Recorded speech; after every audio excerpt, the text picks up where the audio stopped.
This year I've spent this much, I'm even expecting this. Sawa sawa. Record keeping. Muzungu akasema, if you can measure it, you can improve it. If you can measure it, you can improve it. What you cannot measure, it's hard to improve. Kama saizi uko kilo 70 na unataka kwenda kilo 75. Lazima kwanza upime ujue niko 70, nafaa nikule zaidi niende 75. Si ndio? Kama hujapima, utajua kama unafaa ukule zaidi ama upunguze. You will not know, is it? So if you can measure it, you can improve. Records. Diversification. And we'll talk more of this. Diversification. When you make money, you want to have several streams of money.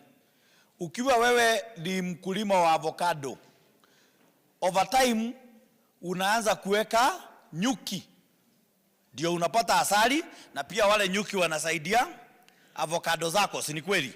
So you diversify, uko na other extra streams. When you are starting, uko mahali pamoja, sawa sawa. Lakini vile unaendelea kupata pesa, usirely on just one type of income. Hiyo biashara inaweza enda hivi ikaanguka. So unaenda, una diversify. You open other fields. Recoupment of earnings. Recoupment. Kurecoup kwa Kiswahili ni kusema kujirudishia. Sawa sawa. Unaingia kwa biashara, unachota, unajirudishia. In other words, if you are running a business, it is very tempting biashara yako wakati inaanza kutengeneza pesa utake kuiexpand, si ndio? Unafungua another branch, unafungua another branch, unafungua another branch, siku moja mpaka unachukua loan, una expand kabisa, si ni kweli? Lakini what I'm saying, in the business, it is also very important ujiripe. Ukuwe na discipline ya kusema hii biashara yangu kila wiki nitakuwa natoa 2,000, natoa 2,000, natoa 2,000, nikiweka labda kwa Sacco, ama nikiweka mahali, ama nitatoa ni accumulate, ninunue kashamba, nisemange hii nilitoa pale. Ati hata hiyo biashara ikaenda ianguke, utasemanga at least niliachwa na hii nilitoa pale. That is recoupment. And when you recoup money from the business, hapa ndio unaenda unainvest passively. Unafanya ile tuliita compounding. Si tulisoma mambo ya shilingi moja being doubled, isn't it? So when you recoup this money, hii ndio unaenda unainvest passively. Imagine uko na kabiashara mahali ambapo unaweza kutoa 1,000 kila siku ukijiwekea kwa Sacco. Si baada ya mwaka moja uko na 300,000, 365,000, isn't it? Baada ya miaka 10 huko na 3.6 million. Kukiitwa high savers, hata waseme watachagua the top 20 savers, utajipata huko hapo, si ndio? Utajipata huko hapo, because haujangoja siku moja biashara yako ikuletee milioni 3 zikiwa zimeshikana. Umeenda ukifanya nini? Ukirikup pole. Biashara hata kama haijajishikilia vizuri inafaa ikulipe, because kama iwezi kukulipa, it means it's not making money. You are in the wrong business. So you invest what? Passively. And when you invest passively, you compound. Tuliongea mambo ya compounding last time. Na tukasema compounding is taught in primary school mathematics. It is taught in English, the teachers of English. And it is taught again in Kiswahili. Compounding mlifunzwa kwa mahesabu, mkaongea mambo ya compound interest na simple interest. Si ndio? Kuna watu wali request tusome mahesabu asubuhi. Tunataka tumalizane nayo kabla tuanze kuchoka. Tukasoma mambo ya simple interest na compound interest. Kwa kizungu mkasoma ile kitu ya no sooner were you paid dividends than you returned them. Wakapi tulirudisha? Si mulirudisha? Amukurudisha? You compound. That is compounding. No sooner were you paid dividends than ukaregesha, you returned. Na unangoja next year zilipwe tena urudishe. Si ndio? Mbona hapo ni kama hamtaki kukubali sana? Hiyo sio plan. Ulijirudishia kwa tumbo baada ya kurudisha kwa Sacco. That is compounding.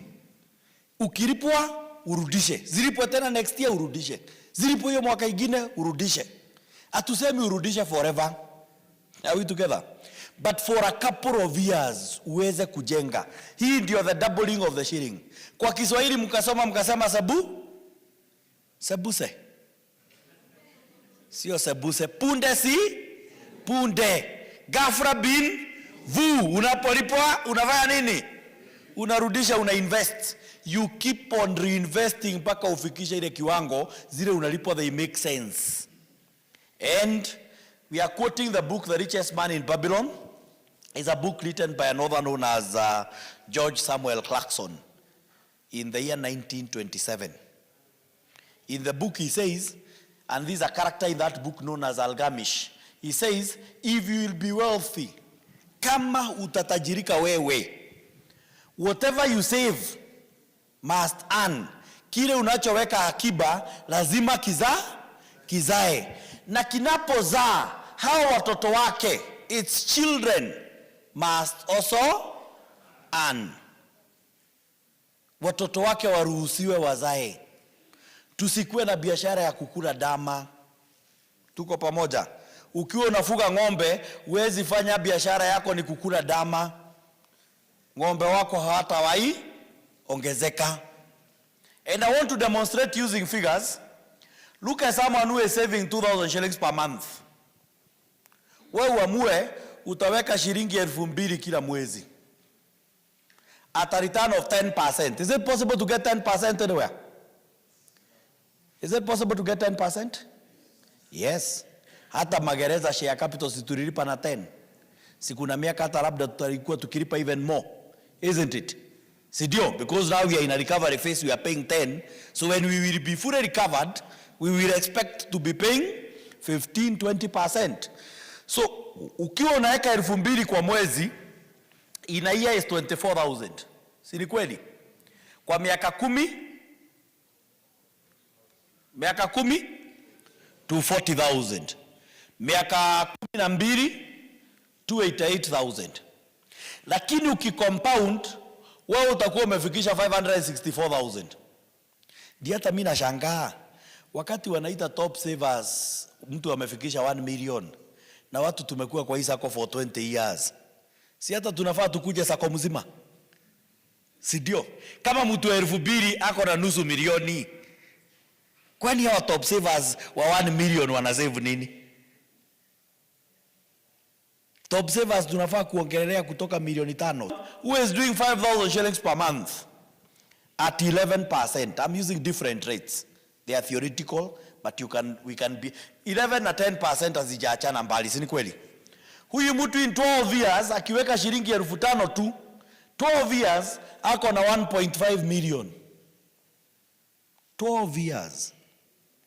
Wewe umekuwa kwa Sacco for 17 straight years. Sidio? Sikuna watu tumekuwa kwa Sacco hapo miaka. Ile Waswahili wanasema miaka na mikaka. Sidio? Why were you not among the top savers? Isn't it? Just 5,000 shillings, huyu mtu akicompound ako na 1.5 million. Kila mwaka, huyu mtu ukihesabu ile pesa ameweka 60,000 times 12, pesa yeye ametoa kwa mfuko is only 720. But his money in the Sacco will be 1.5 million. Kila mwaka huyu mtu analipwa dividend ya 166,000. 166,000. Ni wangapi hapa tulipata dividend zaidi ya 100,000? Usiinue mkono, inua mkono kwa roho. Sawa sawa. Ni wangapi? Unajijua, si ndio? Wangapi tulipata dividend of more than 100,000? Na umekuwa kwa Sacco miaka na mikaka. Sawa sawa, miaka na mikaka. Look at someone who is doing 10,000 shillings per month at 15%, 12 years will be at 4 million. Having invested only 1.4 million, huyu mtu atakuwa amefikisha capital ya 4 million.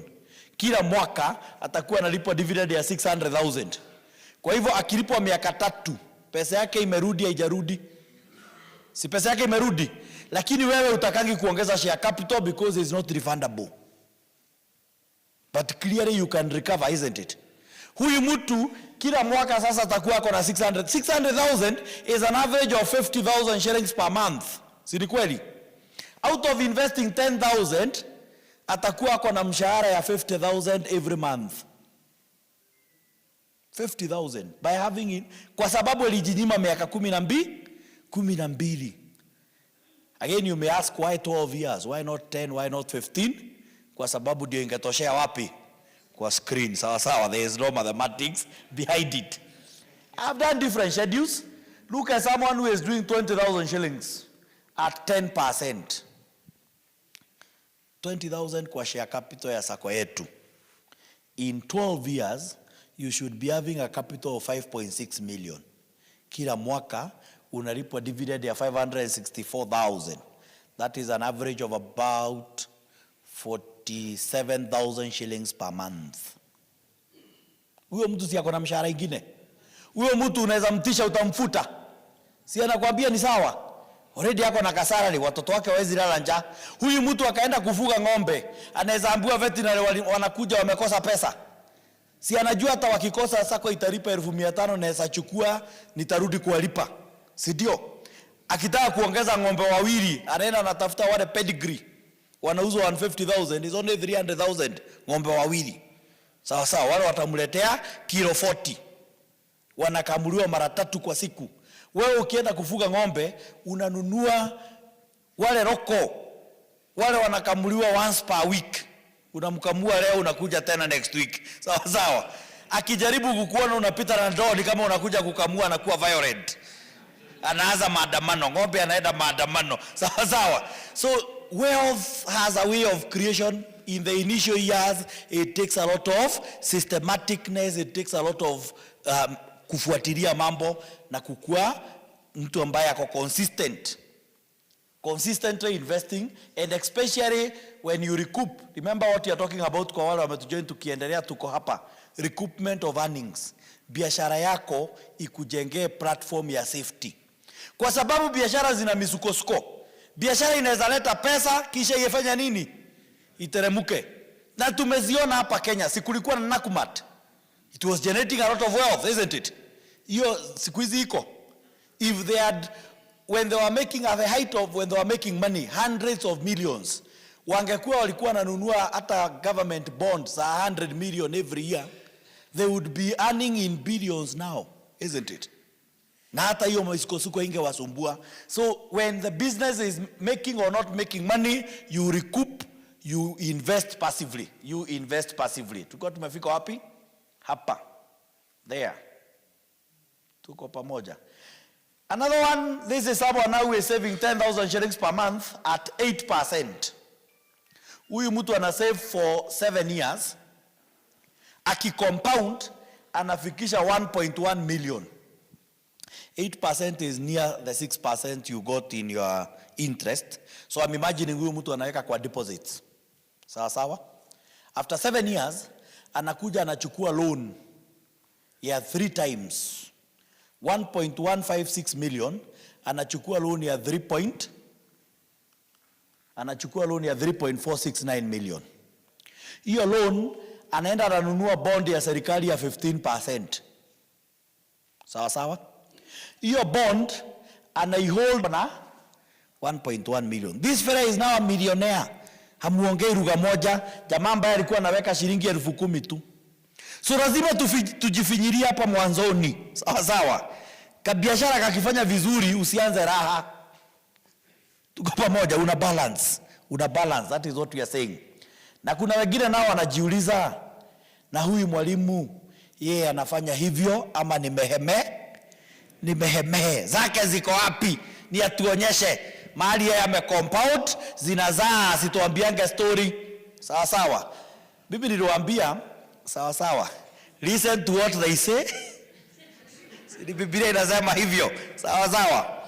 But as I will tell you, as I told you last time, by the time mimi nikutuke hii mambo ya pesa, I was in serious debt.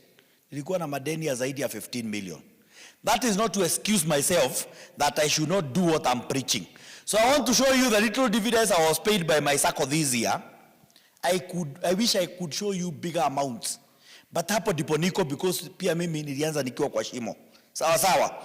Yes, let me show you the dividends that I got. Nikaambiwa, dear Anthony, your gross dividends of 313,799 has been processed. Sawa sawa. Si hata uliandikiwa dear. Amount inaweza kuwa ni tofauti. The amount may be different, but uliandikiwa dear. Si ndio? Hata uliandikiwa dear. So I'm not telling you something that is not doable. Na vile zilikuja juu mimi nilianza nikiwa nimechelewa, nikafanya nini? Nikashika nikaregesha. So next year I pray when we meet I will be able to show you an even bigger figure. Sawa sawa, juu bado sijafika and I know it is doable. Sawa sawa. I know it is doable. So we need to compound. We need to compound. It's very much doable. Na miaka ya kwanza will be very painful. If you look at this schedule, let me look at this schedule. Huyu mtu anaweka 20,000. If you come to him in year 3, in year 3 atakuwa ameweka 720,000 na pesa yake itakuwa only 873. It will have only grown by only 150,000. So ukimuuliza year 3, mkipatana na year 3 uangalia mahesabu yake, unaweza ona kama ni ujinga anafanya, si ni kweli? Lakini kuja umkute in year 10, year 10 atakuwa amecontribute 2.4 million, pesa yake itakuwa 4 million. Clearly you will start seeing the impact. Year 12 atakuwa amecontribute only 2.8 million, pesa yake itakuwa 5.6 million. Kila mwaka utakuwa unapata anapewa dividends ya 564,000. In your Sacco at 10%. Sijasema rate atiende akatafute hata kwingine. Sawa sawa. Huyu mtu akiwa analipwa hii pesa ni kumaanisha anaweza chukua ka loan ka 2 million na asirudi kulipa, yeye aende na hiyo pesa kabisa. Hii itamlipia. Sawa sawa. Anawaambia si mko na pesa yangu hapo, si mnanilipanga dividend, niwekeeni milioni 2 mtajilipa tu. Sawa sawa. Wanajilipa 2 years, wanalipa 1 million, another 2 years wamemaliza, anakuja tena. Nipe another 2 million nikibia mahali. Unasikia? Niwekee milioni 2 nikibia mahali na kuja. Sawa sawa. Because amejipanga. Amechukua miaka ya kupanda. And as I've shown you, it is very much doable. So finally, we said when you are doing adult education, kuna mahali unafika unaanza kusema finally, in the end, hata wakati ya umalizi. Sawa sawa. Ndio mnaanza lakini unasema finally. Ndio mwenye alikuwa analala anaamuka. So finally, kwa hii mambo ya investments, we talk about property, manyumba. Very many people who are employed, very many people who are salaried like most of you are. When we think about business and investments, often tunafikirianga na nikajenga tu nyumba niokotange rent nitakuwa nimejipanga, si ni kweli? Isn't it? And especially when we approach retirement, tunaona kweli nikajenga tu nyumba hata nikiretire nitakuwa niko sawa. And indeed, property is a true backup of wealth. Ukijenga nyumba iwezi amuka iondoke. Sawa sawa. And the risks that can face a house are very minimal. However, watu wengi sana wamefilisika wakijaribu kwenda route ya manyumba. So there are certain things you need to be cautious about, especially nyumba ya kwanza. The first rental house you build, you need to, unafaa kuwa umechunga all possible angles. There are things you need to look at. Usikimbie ati umepewa pension, ati wewe unapanga pesa yako ya retire, utaenda ujenge tu nyumba kwenu, uokotange rent. It is possible, na kuna wengi wamejenga, si ni kweli? Kuna wengi hata hapa already wamejenga wanaokota ka rent. I'm not dismissing it as an investment. It works. It is a true backup of wealth. However, nataka mkirudi mahali mnatoka, uangaliange town uone zile manyumba zimeachwa nusu. Sawa sawa. Those are dreams that are hanging there. Na nyumba ikikaa nusu for 10 years, hiyo ni pesa already imejikura kwa sababu ingekuwa imecompound mpaka imejesa. Huko na tu unit 13. Milioni 3. Sawa sawa. Huko na tu unit 13. Milioni 3. Sawa sawa. Waambie ni sawa, lakini situjenge tuwili kwanza. Si ndio?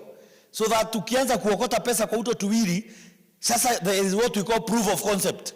Uta expand uende to 5, to 6, 8, 10 hivyo pole. Nyumba ziko na challenges. Kuna mtu hata umeenda wewe umechukua loan, umechukua pesa yako ya pension, umeshikanisha na loan ya Sacco uko na milioni 7, unasema sasa unaenda kujenga tu rentals, kuna mahali ulinunua kashamba. Mawe inamwagwa, unajenga, wale watu mlikuwa mnafanya kazi nao, unawapigia simu unawaambia siku hizi ni kama developer. Sawa, na develop, kuna kitu na develop mahali huko, mkikuja mtaona.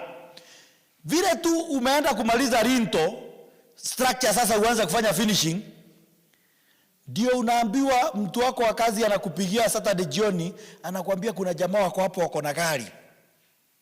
Unamuuliza wako hapo aje, kwa nani? Na juu umeretire si uko available.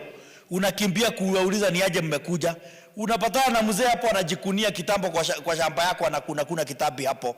Anakuuliza, "Hey mzee, kwani ulicheka kwangu?" Kumbe huku angalia mapu vizuri. Plot umejenga, mko neighbors na yeye. Sasa baadaye ujenge yako uko kwake. Mashamba watu confused. Mapu unaiangalia uko umegeuza. Unamwambia si ndio yangu. Unaona ameshika mapa ameipindua hivi, anakuambia yako ndio hii. Sawa. Hii X umeona imezunguka ndio hiyo. Yako ni wewe uko pande hii, yangu ni hii. Unamwambia mzee sisi ni neighbors hatuwezi kosana, si ndio? What we will do, wewe utachukua hiyo juu wewe uko umejenga, si ndio? Mimi yangu nimejenga, tubadilishane, hiyo ni document tu. Wewe mzee anakuambia pana, guka yetu alisema tusiwahi nunua plot ambazo ziko upande ile jua inaenda kutua. Sawa. Plot zetu our investment hata kwetu Geshagi, hata ile shamba tuligawiwa na guka yetu ni zile zimeangalia upande ile jua inachomokaga. Wewe beba nyumba yako uondoke. Ama unilipe nienda nifanye zile mira zinahitajika. Nasikia vile watu wanajiletea, labda ulipe mtu umwachie aondoke. Ama wengine hata wanakuambia uwalipe uachie nyumba. Umulipe umwachie nyumba. Because by law you are supposed to withdraw the house and restore the property. Na sasa hiyo ni pesa ingine. Tuko pamoja. What will happen? Unaanza kupata high blood pressure. Na ujue pressure si kitu ati unaweza kingana na inajiletaka yenyewe. Mungu anaanza kuona umeanza kuhumia, anakupea system za kujiondoa. Sawa. You don't need to kill yourself by the way. God mwenyewe anapima, anaona vile maisha yako imeumia, anafanya roho yako inakuattack. Your own heart attacks you, unasonga. Sawa. Roho yako inakuattack, unasonga. So there are certain things we need to think about properties when you are going to build. One, projects can overshoot their budget. Tuko pamoja? Projects can overshoot their what? Their budget. Kwa hivyo mafundi wakikwambia tunaenda kujenga nyumba ya milioni 3, ujue inaweza fika 5. Are we together? Na watakuja na stories za kukuexplainia why and why haikuenda hivi. Saa ingine wanataka uanze, juu wanajua ukishaanza lazima umalize. Wanataka tu, wanakuambia hii milioni 1 ni nyumba mzima. Usiripishwe hivyo, hata tulijenga kwa nani? Kwa nani mwenyewe ulipata wakijenga walikuwa wanajenga classroom. Classroom si ni kuweka tu ukuta na kupaka place moja black. Sawa. Sasa wakijenga nyumba serious, mambo inaanza kukua gumu. Tena it is very expensive if you get your building wrong. Ujenge nyumba wakati inaenda kufanya roofing, ndio engineer anakuambia ile ukuta si imeinama. Na hiyo ni pesa yako imebwagwa hapo. Sawa. Ukuta inakaa hivi. Sasa nyumba itawekwa roof hivyo. So you would rather do something small and do it right, especially the first house. Projects can overshoot their budgets. Projects can overshoot their time plan. Ukienda huko kwenu kijijini na matowns, kuna nyumba umeona zikijengwa as you are growing up na bado hazijaisha. Are they such properties? Siziko. There's a time I was in Kakamega. Hapo Kakamega ukiwa ile njia ukitoka Kakamega kuelekea Mumias, on the right hand side there's a very huge property. Watu wa Kakamega ni kweli, very huge property, na nimekuwa nikiona hapo for years on end. I don't know the owner, lakini naangalianga huyo mtu namhurumia. The kind of money ile amemwaga hapo, the kind of money. For those of us who are in Nairobi, Ukipanda pale Mountain, inaitwa nini? Hapa kuna Thika Road. It's called what? Mountain Mall. Opposite EBL. Hapo hiyo njia inaingia towards Garden, towards the Look. The Look, kitambo ilikuwa inaitangwa aje, I'm forgetting the name. Wazee wanajua hiyo place inaitwa The Look. Ilikuwa inaitwa aje place ya nyama? It's called Roasters. Yes. Ukiwa kwa hiyo njia inaingia Roasters. Hapo tu. I think is now on the, sasa hiyo njia kuingia Roasters on the right hand side. Kuna project utaona hapo imefensiwa. Iko na pillars ilikuwa imeanzishwa. Go and look at the history of that project. Huyo mwenyewe alikuwa anataka kujenga mall. Sawa sawa. He had the property na alikuwa na pesa yake 174 million shillings. Bank wakamwambia tutakukopesha we anzanga. Sawa sawa. Akamwaga pesa yake hapo 174 million kuanza mjengo. By the time mjengo ishe, banki ikamuuliza, by the time pesa yake ishe, banki wakamuuliza, wewe vile malls zimeanza kukosa pesa, unaona hizi is still a good idea? Tuko pamoja. Are we still on the same line? Already 174 million. Hizo 174 angeleta kwenu kwa Sacco si angekuwa analipa 17 million. Lakini sasa pale kuna kitu zinapata? Hakuna. Bank wamemwambia, saa ingine banki inakwambia kama ulikuwa umeapply loan ya 800 million, siwacha tukupe 500. Juu tumeona mambo imebadilika. Hata wakikupea hiyo ndio itakuua zaidi. So hiyo mzee banki akamwambia loan tumeona sio sawa. Pressure ikaanzia hapo. Sawa sawa. So we need to be very cautious, especially the faces. Unasema nitangangana ninunue kaprot. Unakaa na kaprot. Nikifikisha milioni 8, hiyo inaweza, nikifikisha 800,000, hiyo zinaweza mwaga material, si ndio? Unamwaga. Unajipanga tena hivyo, kafundi kanakuja kanafanya structure, unasema wacha sasa nitafuta ya finishing. Unai break into what? Into phases. That is the only way, especially mkulima mdogo utaweza kujenga. Location matters. Location matters. Usikuwa tijue ulipostiwa huko Embu prison. Sasa ukatembea ukaenda Kanyonyo ukanunua kaprot, ati huko ndio unataka kujenga 5 story. Kanyonyo ndiko unataka kwenda kujenga 5 story. Rent ya mwezi mzima mtu anakulipa 1200 na 200 ni ya stima. Sawa sawa. Hiyo nyumba itawahi jilipa kweli? So the location matters. Ati wewe juko Kamiti unaona na ulinunua kaprot Zimmerman kabla zipande, sasa unataka kujenga Zimmerman. Plot Zimmerman is 20 million. Sidio? Which means for you kujenga hapo, labda ulinunua wakati hazikuwa hata zimepanda. Sikuna wakati hazikuwa plot zilikuwa chini. Na labda ulinunua kamoja hako ka 20 million. Lakini hauja develop muscle ya kudevelop project ya property ya 20 million. So what do? Bank wanaenda wanakuambia property ya hiyo kaprot yako ya 50 by 100 ndio it make sense, unaweza jenga kanyumba ka 40 units. 40 units at an average cost of 1.5, we are going to estimate 60 million. Sawa sawa. 60 million wewe uko nazo? Hauna. So unaenda unaambia bank, unaambia umse anachora BQs, afanye BQs za 70 million. Ndio uambie bank uko na 10 million. Unaona? So jamaa fundi ule wa kuchora anachora anaandika BQs zinakuja 70 million. Unaenda unaambia bank niko na 10 million, will you finance me 60 million? Bank wanakuambia wekelea milioni yako 10 kwanza. Sawa sawa. Hiyo 60 tuta process. Na remember huna hii pesa. So what do? Contractors yanataka kazi. Unaambia contractor wewe ingia site, anza kujenga. Banki ikiprocess milioni 10, utatoa certificates milioni 10 ni kuregesha, halafu ingine sasa tutajenga nayo ile nyumba yetu ya 60 million, ndio?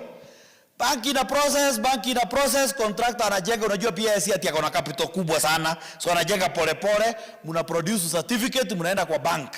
Bank wanakuambia tumeangalia tukaona your ability to pay, we can only finance you 30 million. Unawambia ni sawa juu sasa una alternative, contractor alisha commit kwako kwa plot. Sawa sawa. So wanakuwekea 30 million, contractor anaramba milioni 10 kwanza. Umebaki na milioni 20, hiyo nyumba inaenda, contractor anaiacha, pesa ikiisha, ana make sure amemaliza hiyo the remaining 20 million, anaacha nyumba ikiwa structure. Banki si imeanza kukudai, uko na any rental income. So banki inakudai inawekelea shamba kwa gazeti. Vile imewekelewa kwa gazeti, pia wewe unawekelewa kwa gazeti ukiwa ushasonga. Sawa sawa. Unawekwa kwa obituaries. Wewe na nyumba muko kwa gazeti. Sawa sawa. Wewe na nyumba yote muko kwa gazeti. Yote muko kwa gazeti. So you need to be cautious about these projects. Saa ingine hata watu wanafilisika watu wako na pesa. Unapata mtu wako na kaprot Kangemi 50 by 100 will go for maybe around 25-30 million. Mtu wako na protia ama Ruaka, mtu wako na protia 30 million na ako na milioni 20 kwa bank. Anaenda kwa bank unajua akiona account yako iko na pesa wanaanza kukuuliza kama kuna mjengo, kuna ka project wanaweza kufund. So wanaongeleshana na mtu wa relationship management, anamwambia naweza fanya mjengo ya 80 million ama 60 million. Na si uko na milioni zako 20, bank wanakuambia enda uanze kujenga. Wewe unaanza kujenga na milioni yako 20, loan ya 60 million ulifaa kukopa 40 million, si ndio? Wanakuambia tumeangalia tukaona uqualify for 40 million, tutakupea 30. Deficit ni milioni 10 tu. Hiyo unaweza jipanga. Unasema mjengo iendelee. Vile mnaendelea kujenga, contractor naye anakuja anasema BQ zilikuwa za 60 million, lakini tunaangalia tunaona vile vitu zimepanda, unaona chuma za wire watts vile ziko, wacha to BQ to revise to 70 million. Bank walikunyima milioni 10, yeye ameongeza milioni, so uko na deficit ya 20 million. Huyu ni mtu akianza hii mjengo alikuwa na positive 20 million in bank na alikuwa na shamba Kangemi. Tuko pamoja. Huyu mtu akiwa na milioni zake 20 na akiwa na shamba za guarantee pale, angechukua milioni 5 aende Shirere. Sawa sawa. Akiwa amejenga vizuri, akota rent ya between 18,000 and 25,000. Hapa Ruaka alikuwa anang'ang'ana apate rent ya 40,000. So the difference is 20,000, but this one is a reality. Pesa inaingia kwa account. Hii ya Ruaka was a dream. Huyo mtu akishajenga kwa nyumba ya kwanza na aweze kulipa, alipalipe pole, ako na income, banki inaona pesa inapitia kwao, atakuja tena ambie ile bank, nipeeni kaloni kengine, niende Kisumu Riat, ajenge kengine. Akiwa nyumba ya 3, ndipo atakuja ambie bank, ile property yangu inakuanga Ruaka, nataka kujenga mjengo ya milioni 100. Sasa hizo wako na nyumba 3 zote zinaleta pesa. Sawa sawa. So location matters. Location, ufanye research ya location na tusikimbilie mijengo, especially usipange ati wewe ukiretire utachukua pension uende ukajenge. Hiyo pesa ikikataa, hiyo nyumba ikikataa, nawe ndivyo utaelekea. So let us quickly talk about the cooperatives bill. Tunamalizia sasa. Sasa wacha tusimame kwanza tujinyoshe. Let us stand up and stretch. Stretch freestyle, usigonge neighbor. Kuna watu wana stretch hivi. Sawa sawa. Kama umeekelea neighbor ngumi. Stretch freestyle. Then we take our seats. We do our usual mental stretch. Sawa sawa, kwa wale waliponea jana, sit, take your seat. We do the stretch. Kidole moja kwa pua, ingine kwa sikio. Sawa sawa. And you switch. Baba nani ya crossing. Sawa. Ya switching. And switching. Angalia neighbor kama ameshika nini. And switching. Now let us make it interesting. Cross. Sawa. Kuna watu baya cross ya kwanza imekuwa unashika pua, unashika sikio ya cross. Sawa. Ama ni unono. Kama wewe ni unono unashikisha kidogo, ama unaweza kushika. Unashika pua, unashika sikio ya cross. Then you switch. And switch.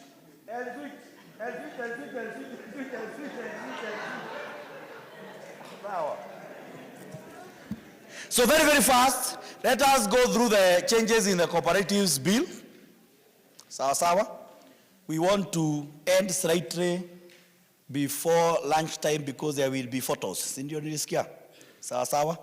There will be photos. We were even to be shown the trophies we won. Sindio? Nilisikia ni kama hiyo ndio ilikuwa mpango jana. I don't know, I'm not speaking on behalf of the board, but I had heard such rumors. So key changes in the cooperatives bill. What you need to understand, there are two bills that are coming that we are expecting to become acts of parliament. One of them is the Cooperatives Bill 2024. Then we have the Sacco Societies Bill 2025. Sawa. Cooperatives Bill 2024. This one has already gone through Parliament, National Assembly. It may enter through Senate. I think it's at its final stages at Senate. For those who have followed. So we will only highlight the key areas that it is touching on. But it will only become effective when it becomes an act. So whatever will come out as the end product is what we shall obey. So for now, we are only speculating based on the documents that they produced. The aim is to establish national and county level offices, institutional transformation. Before that, it is important to note they are dropping the word societies. So what we shall have now is cooperatives. Sawa? So we will drop the word societies. Institutional transformation, it will establish national and county level offices for cooperative oversight, unlike the previous act. So currently, because of devolution, you know the act we are following is known as the 1997 Cooperatives Act, Cap 490. Sawa. That act was, of course, amended in 2004, and then we got the Sacco Societies Act of 2008. I think it's number 14. So now this act that is coming is entrenching the new constitution because the constitution came later and the constitution devolved the cooperatives. Ndio maana unaonanga like when our director was here, Madam Aremo is the director in Nairobi what? County. Sawa.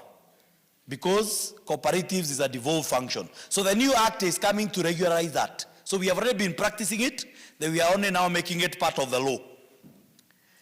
Devolved governance framework, it will align cooperative functions with the constitution. There will be national level oversight. The commissioner will still remain there. Sawa. So the commissioner for cooperative development will oversee national cooperatives policy, enforcement and registration. SASRA will also remain there.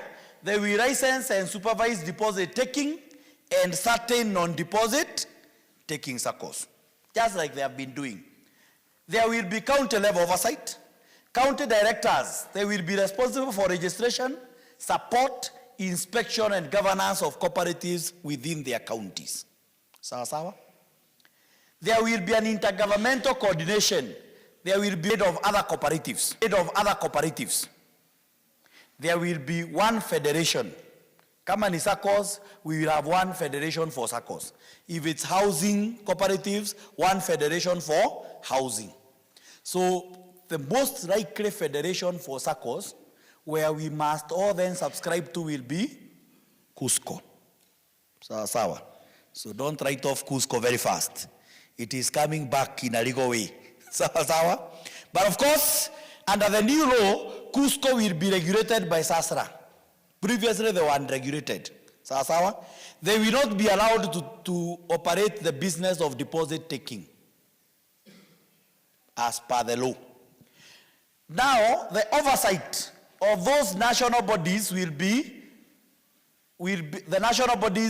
handled at that level.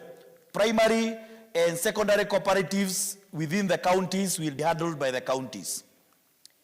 So SASRA will remain the main regulator for licensed Saccos with authority over deposit-taking institutions and liquidity management entities. County directors, they will inspect cooperatives, supervise elections, compile reports, and ensure compliance. And they will work closely with the commissioner. So these are things we have been practicing, Sidio. They are now only being entrenched more in the law. The Intergovernmental Forum will develop unified standards, resolve disputes between counties and national bodies, and ensure cross-county consistency. So they will not want a scenario where SACCOs in one county are given a directive that appears, or cooperatives in one county are given a directive that appears to be different in another county. So the intergovernmental forum will make sure that there is that consistency between the directives. And we give an example of how this will work. A licensed Sacco will be regulated by SASRA and supported at the county level for governance and education. Just like us, we are regulated by SASRA, sindio? Lakini wakati tunafanya mikutano yetu ya education, does SASRA show up? It is the county office, sindio? Wao ndio wanatusupport. When we are doing our elections, nani wanakuja? Is the county office. Sawa sawa. So that is how it will work. A non-deposit taking Sacco can be fully regulated at the county level. Sacco ambazo zijamit threshold ya SASRA, they do not encounter SASRA anywhere. So wao maneno yao yote inaishia wapi? Kwa county office. Sawa sawa? Promotion of uniform standards. We will want to promote uniform standards across the counties on registration, regulation, and operation. Principles, it will enshrine cooperative principles such as autonomy, education, and member participation directly into the law. Cooperative principles are how many? 7 of them. Sawa sawa. They are universal. They are universal. The first principle is what? Yes? Open and voluntary membership. The second principle, democratic member control. The third principle, economic member participation. That for our SACCOs, our cooperatives to grow, to move ahead, members must participate economically. They must contribute into the societies. The fourth one, autonomy and independence. That we are self-directing entities. We determine our future ourselves. Sisi kama delegates representing the members, we are the ones who determine the direction of the society. So if the society is to do well, ni sisi. Kama itafanya vibaya, ni sisi, and we do it independently. We have the autonomy. Through our own actions, we have the autonomy to decide whether our Sacco will do well, ama tukubali, mambo iharibike. Autonomy and independence. The fifth principle, that as cooperators, we will cooperate with other cooperators. We will participate within our apex bodies, Tutabank na watu kama cooperative bank, because they're in the movement. We will ensure with the CIC, we will participate in Ushirika Day, sawa sawa.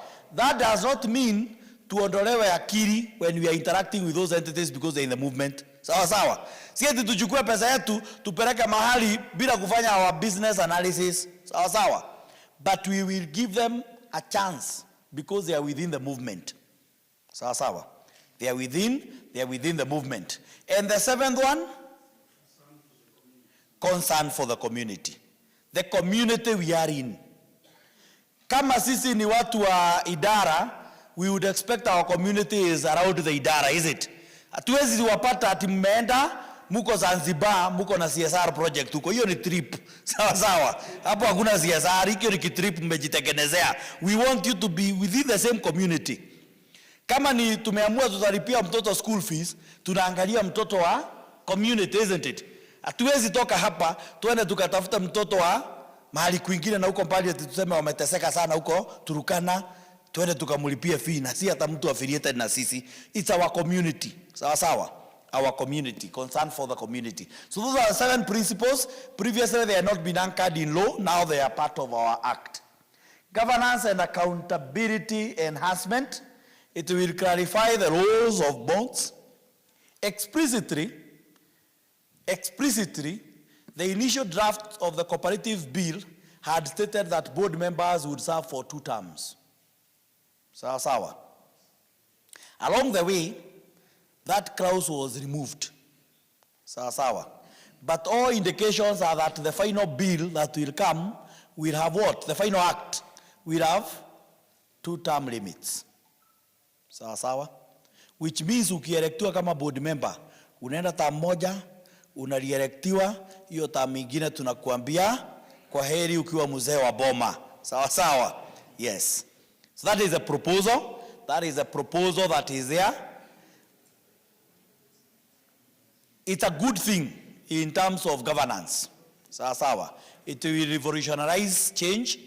The only problem that I may have with it is to the extent of our apex bodies, because apex bodies, unless they will open up now for people who have been ex-board members to serve in the apex bodies, it will be very difficult to get leaders coming in and immediately being able to go and manage our apex bodies. I don't know how they'll be able to manage that, but it's still doable, because even as a fresh person, you should be able to run the organization.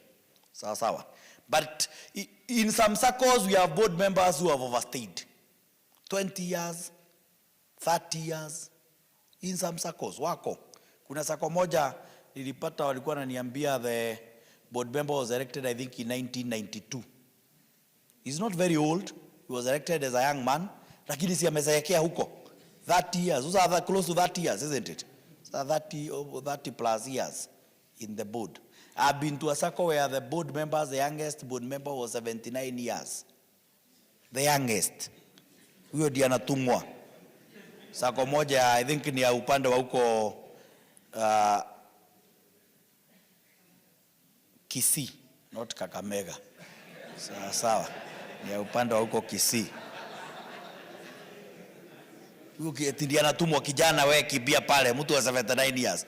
Sawa. So you can imagine. So I think it's a good thing. If I was the one coining the law, I'm not the one, I would have put 3 term limits, 3 terms. But 2 terms is also, miaka 6 kama hujatupea chochote, si ndio? Si idea zote utuko nazo utakuwa ushaleta. Isn't it? I think it's a progressive thing for the movement. So the limits for board members to a maximum of 2 consecutive 3-year terms. Dispute resolution. The tribunal for cooperative has been enhanced. Currently, if you have any dispute to do with cooperatives, you should always start at the tribunal. It's a proper court. Sawa sawa. Because ukienda to the main courts, you will waste your money. Na alafu utaenda huku uambiwe they have no jurisdiction wa kurudisha huku kwingine. Uanzie huko. Sawa sawa.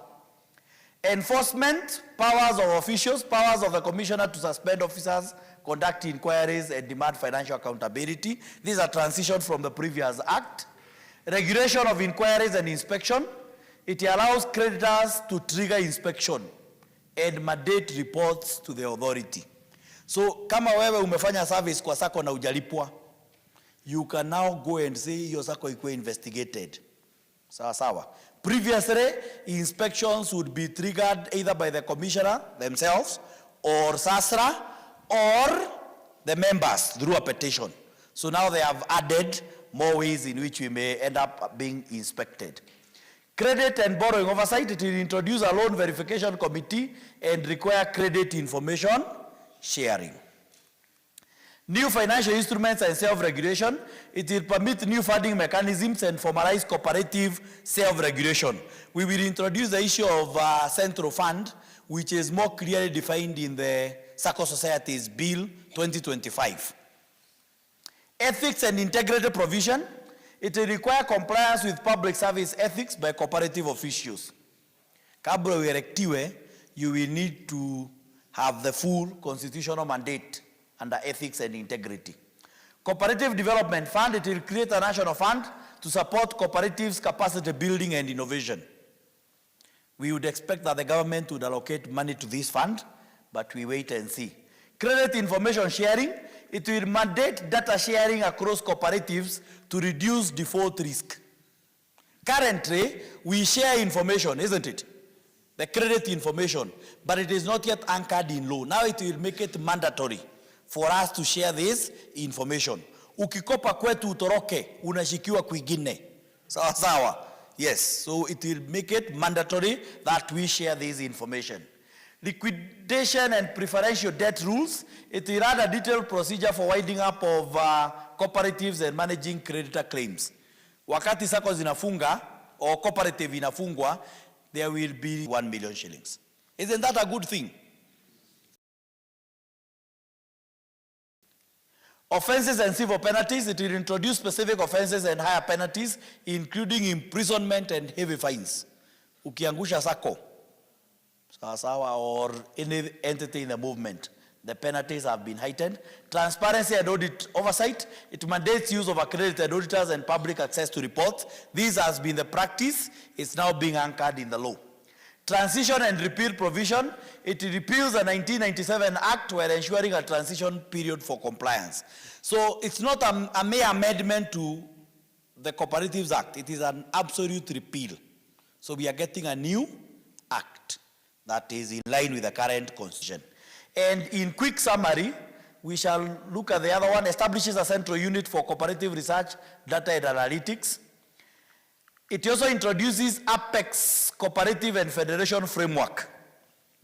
It recognizes Apex cooperatives and encourages federated collaboration. Each line of cooperatives will have one federation representing them. For Saccos, we will have who? Cusco. The new Cusco. Sawa. The new Cusco. I know the name is not very present in the movement currently, but we hope that they will reform them. And now that they will be under Sasra, we are optimistic. We are optimistic that the new Cusco, they were given 2 years. The new board was given 2 years. After the 2 years, we hope that by then we'll have implemented the new law, and when they become a federation, they will not take us the route that we had been taken before. Enhanced role of county governments, it will empower county governments to manage cooperative registration, promotion, and technical support. Hii tulikuwa tumesema. Buyback of member shares. That's a new introduction in the law. They are toying with the idea of Saccos being allowed to buy back shares from dormant members. My personal opinion, they should not be allowed. Sawa. Because it will be tantamount to refund of shares, is it? But the law is the law. Ikipita, tuta implement, isn't it? Yes? Yes, wakinunua zinabaki as part of the institutional capital of the Sacco. Is it the same? But technically we are refunding you. So what will happen? If I'm a member and I want to exit, I will come and sell back my shares to the Sacco, isn't it? So it may reverse the problem we were trying to cure by saying share capital is not refundable, isn't it? You see that risk? It's a risk because member akiwa ametoka atakuwa anakuja anawaambia iko kwa sheria na mkikataa kununua nitawapeleka kotini to compel you to buy my shares. Saizo anataka kuchukua shares aende akakunywe. Sawa. But ikipita as a law, we will implement it. Sawa. Of course, every Sacco, you must domesticate the law. So lazima utakuja tena without contravening the law to see what are the mechanisms for buying back shares. How will the Sacco buy back the shares? You agree? Are we buying them at a discount? Are there some fees we shall charge? So it could also be an income opportunity for Saccos. Could also be an income opportunity for Saccos. Cooperative holding companies for diversification. As Saccos, we will be allowed to move into non-core business through subsidiaries.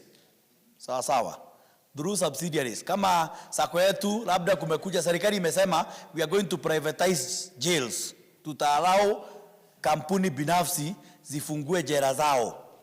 Sisi tukiwa Magereza tunasema, we are going to form a company known as Magereza Limited. Sawa. Tufungue our own jails. Ndio wale employee wametoka kwetu wa members wapate kazi huko baada hiyo ya private. Sawa. So we could be allowed under the law now. Insurance of member deposit, it proposes deposit insurance schemes to safeguard member savings, enhancing financial safety. In the Saccos, this is already being rolled out in form of the deposit protection fund. They are already even actualizing it as we speak. We already have people who are serving, who have been appointed through the ministry to be in the board of the fund. Sawa. Digital and e-government governance integration. It mandates the development of digital platforms for registration, reporting, and document access. So this will now not be optional. Strengthening member rights and responsibilities defines member rights, things like voting, access to information, alongside duties like compliance and capital contribution. Whistleblower protection. It offers legal safeguards for whistleblowers. They will be protected. Mandatory member education. It requires cooperatives to conduct ongoing member education on governance and financial literacy on an annual basis. So it will now not be optional. Sawa. It will become mandatory. Annual general meetings, AGM or ADMs, must be held within 6 months of the year end and include audited reports and committee disclosures. Sawa. Under the previous act, we have been holding within 4 months. CDO, within 4 months. Special cooperative categories. It recognizes and regulates cooperatives by type, youth, housing, worker, etc., with sector-specific support provisions. Tuko pamoja. So that is the cooperatives bill. It is almost becoming law. It is in Senate. Ikishatoka Senate inaenda wapi? After Senate is what? Presidential assent. Sawa. Ikisha assentiwa, then we start. This one is the cooperatives bill. Sawa. This one, the cooperatives bill is seeking an absolute repeal of Cap 490. This one is being introduced as an amendment. Indeed, they are calling it the Sacco Societies Cap 490B. Sawa. It is coming to strengthen the existing Sacco Societies Act. It was introduced by the majority leader, Kimani Ichung'wah, at the National Assembly, National Assembly's 2025 bill. And that would tell you that the government is interested in how SACCOs are operating, because it's a government-sponsored bill. So some of the things that it is looking at: expanded definition, new terms such as secondary cooperative society and central liquidity fund.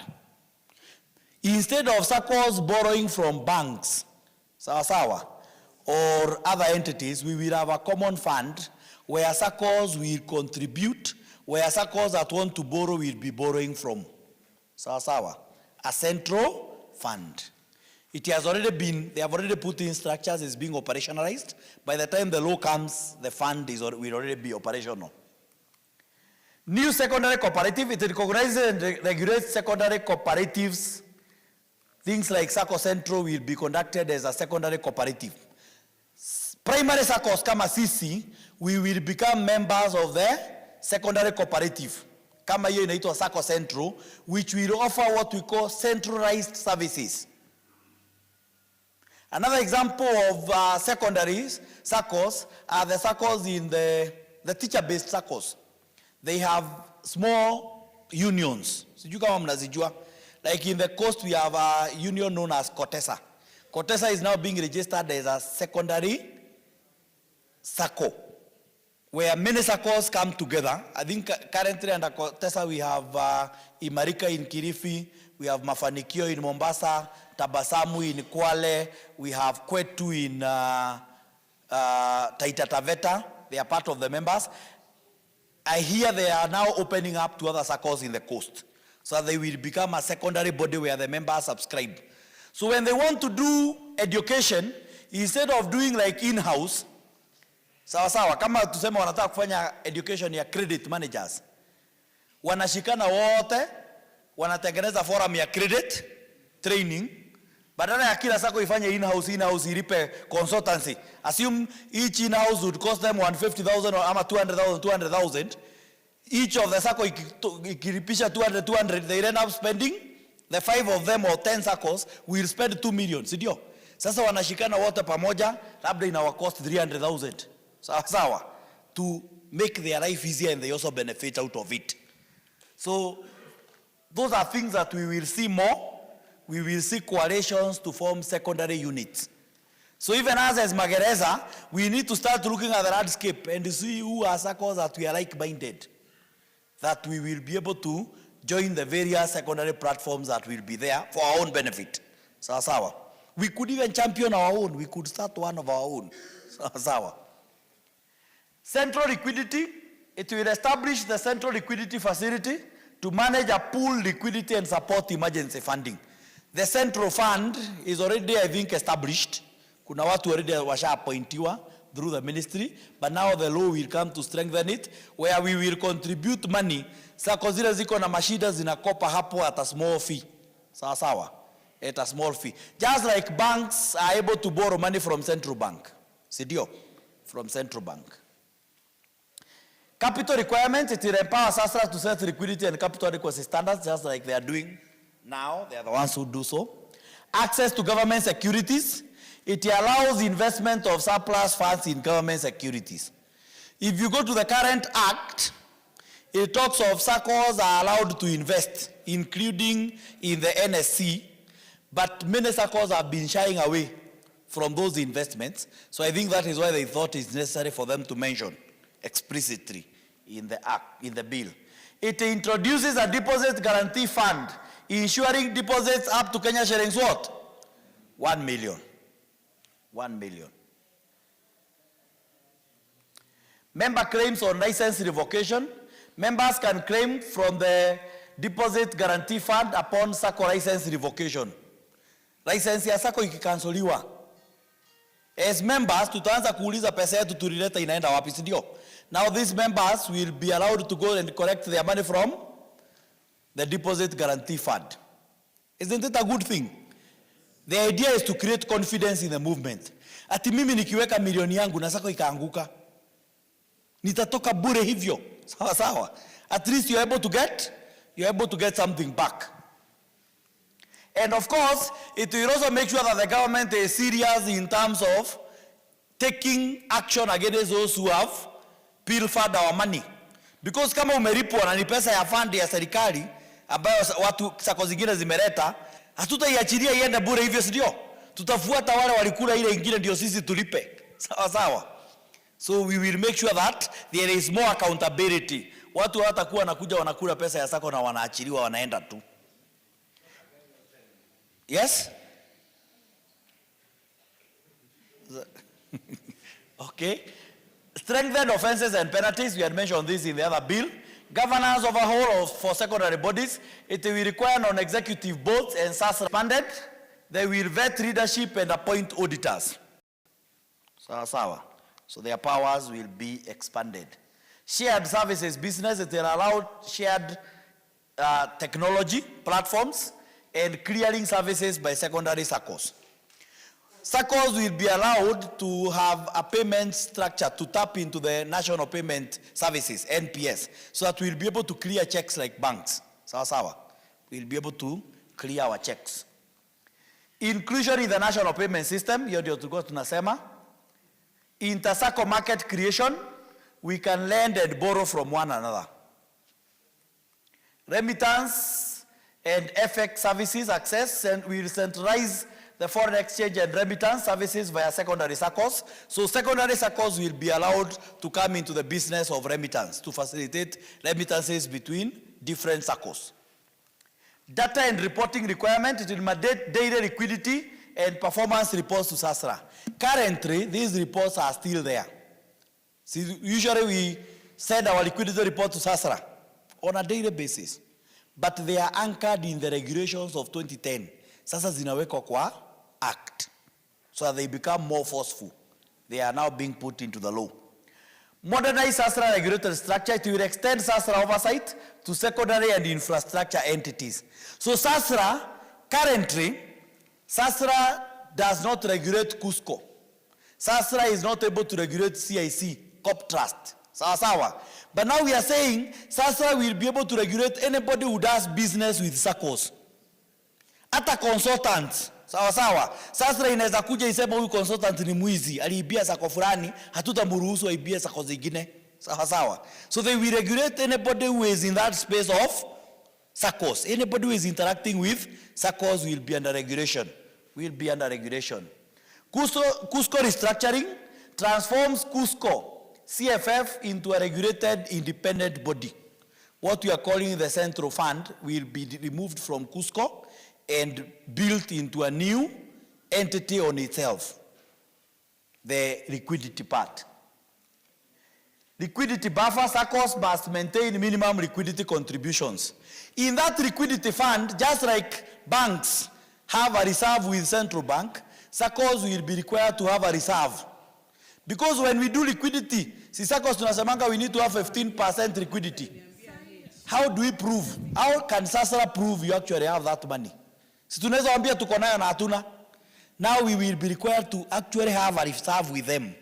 Sawa sawa. Of course that will hurt us because it will mean our money will go there. Tuko pamoja.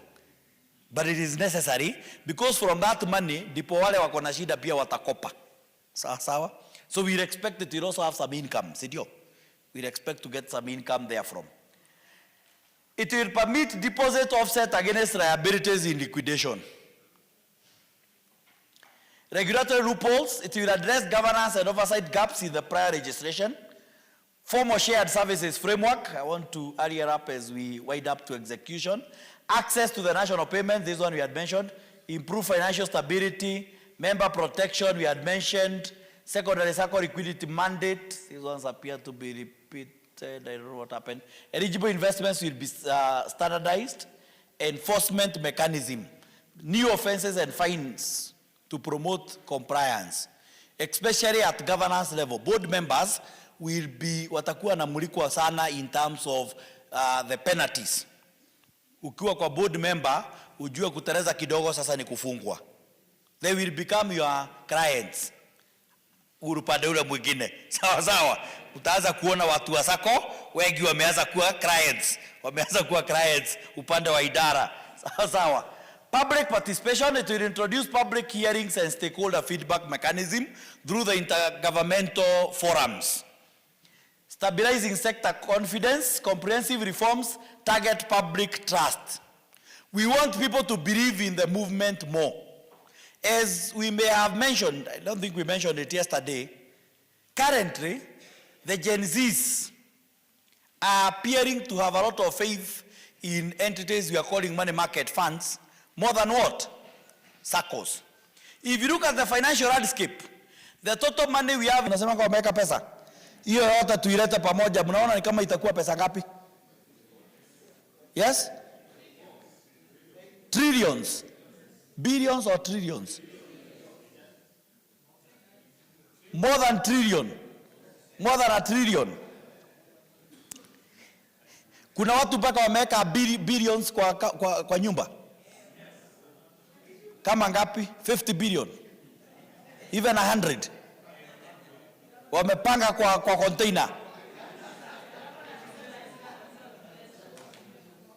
Haiwezi kaa kwa nyumba with less than 2 billion. 2 million. So kuna watu mpaka wako na mabilioni kwa nyumba. 50 billion, 100 billion.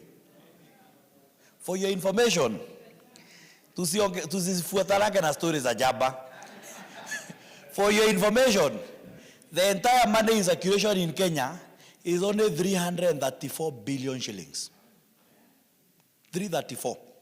It is not a static figure. It keeps on growing.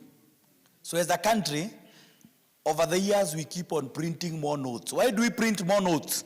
Kwa sababu tuna speculate kuna pesa ulienda ukachimba mahali chini, ukasahau ulichimba wapi. Sawa sawa. So there is loss, there is natural attrition to money. Sawa sawa. So every year we increase our money, but not so much. In a spur, if we over increase, there will be excess inflation. Sawa sawa. It will make our money worthless. But pesa ibaki constant. Our stock of money currently is around 334 billion shillings. But if you look at the money held by banks, Saccos, and money market funds, they are in trillions. Banks are holding around 7 trillion shillings in balances. Money market funds are currently holding slightly over 500 billion. 500 to 600 billion in the money market funds. How much are we holding as Saccos? Yes? Saccos, 1.3 trillion worth of assets. Sawa sawa. So that is the money landscape. So currently, We have seen money market funds in the last less than 10 years coming from as low as 100 billion to 6 billion. Saccos, we have been there for more than 50 years. We are at 1.3 trillion. So we want to create confidence in the movement that even the Gen Zs will bring money to us, sawa, Saccos, because that will determine our survival into the future. So finally, this is the finally. Sawa. Execution is more critical than what? Planning. Hii tulipitia hata last time. Tukasema tunaweza fanya masomo mazuri kama haya sana kwa Sacco. Lakini tusipotekeleza, there will never be change. Tutakuanga tunakuja tunaongea mambo mazuri, tunapewa t-shirt, tunapewa hood, tunapewa kofia, siku nyingine tunapewa kalamu, sawa. Na mambo itakuwa inazunguka hivyo. Tunabadilisha board, tunabadilisha chairman, lakini maisha bado inaendelea vile ilikuwa. We must be willing to walk the talk. We have spoken enough, but we must be willing to translate it to what? To actions. And I still throw the challenge to the board. Can we get a mechanism of evaluating the performance of the delegates? Sidio? We be called to question. Tuambiwe target yako ukiwa mjumbe ni hii. This is how we will evaluate you. Ndio hata wewe ukienda, tukirudi mwaka ujao, unawaambia look at my scorecard. In my division, total savings by members has gone up. It means I must be doing something or I'm lucky. Isn't it? My own defaults kwa division yangu haziko as high. Member exit kwangu hawajatoka ama wametoka wote. Tulisema jana usipofuata unaweza jipata member waliondoka ukabaki wewe ukiwa delegate. You are representing yourself. Wewe ni delegate wa delegate. Sawa. You are representing yourself. So execution is more critical than planning. Hizi ni picha ambazo tuliona last time. This is someone who is doing what? Proposing. This is a marriage proposal. It's a marriage proposal. I don't know who switched on these lights. They were not on yesterday. They are making our visibility to be a bit clouded, but it's okay. Si munaona? You're able to see. This is a marriage proposal. Hatujasema uende useme yako irudiwe ifanane na hii. Tuko pamoja. Proposals will differ from person to person and community to community. Kuna watu watasema kama unioi, wanapanda juu ya mti anasema kama unioi sishuki. Sawa. Kuna wengine they will sweep you, unachukuliwa unapelekwa holiday Santorini. Ukizubaa ni wewe uko Port Louis Mauritius. Uko Bali kule Indonesia hata ujuri proposiwa wapi. Kuna wengine where the proposer and the proposee don't even know who proposed. 27 years later ndio mnaulizana Mama Kibet nani aliita mwingine kwa doa. Hata nyinyi hamuelewi. Labda mlipostiwa mahali pamoja ukamuuliza baadaye kwenda kutafuta nyumba huko na niko na nyumba hapa. Sawa. Hivyo ndivyo maisha ilisonga. Sawa. Hivyo ndivyo maisha ilisonga. Sawa. Ama baadaye ukateseka ukipika na nimepika. Maisha ikaendelea hivyo. But what is common is that when you walk that journey of courtship, as you are headed to marriage, there were dreams, there were aspirations, isn't it? There was hope. Just like when we conduct these forums and trainings, tuko na hope, tuko na mategemeo ya vile tutainua Sacco ya Magereza, nothing else. Sawa. You are the entire world. You are the entire world. Ukiangalia this lady, the way she is looking at the gentleman, anaona huyu this one is different from other men. Si hata unakumbuka vile ulikuwa unaangalia wako. Hey, unaona this one nimeangukia. Huyu si kama wale wanaume wengine. Huyu tutakuwa tunakaa tunapanga pesa na yeye. This one will be coming home together with the chicken. Kuku zikikuja jioni na yeye ndiye huyu. Mukaingia kwa doa, ukagundua the fella comes in the morning when the chicken are leaving. Kuku zikitoka ndiye huyu anakuja akiimba political songs. So we have hopes. We have hopes, expectations. If someone can switch for us off these lights, I think they are messing up with our image. Ama mnaiona vizuri? Okay, so we have the expectations, then we have the execution. Sawa. That we are hoping ukirudi station utaambia members vile tumetoka masomo. Hii Sacco yetu we are going to another level. Lakini wewe ukirudi unawaambia we. Yeah. Ni mchezo ya tauni. Sawa. Execution, we have plans na ground. Sawa. Tuko na plans na tuko na execution.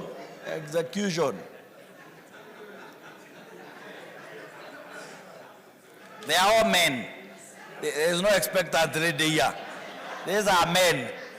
Sawa. These are men. So we must be proactive. Unaona vile tunaona mambo ni magumu saa hizi. Si maisha imekuwa ngumu. Si ni kweli?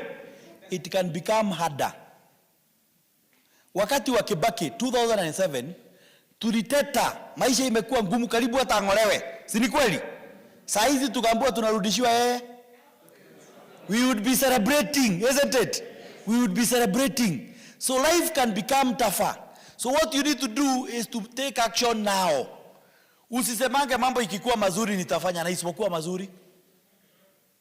Tukiongezewa mishahara tutaweka na msipoongezewa.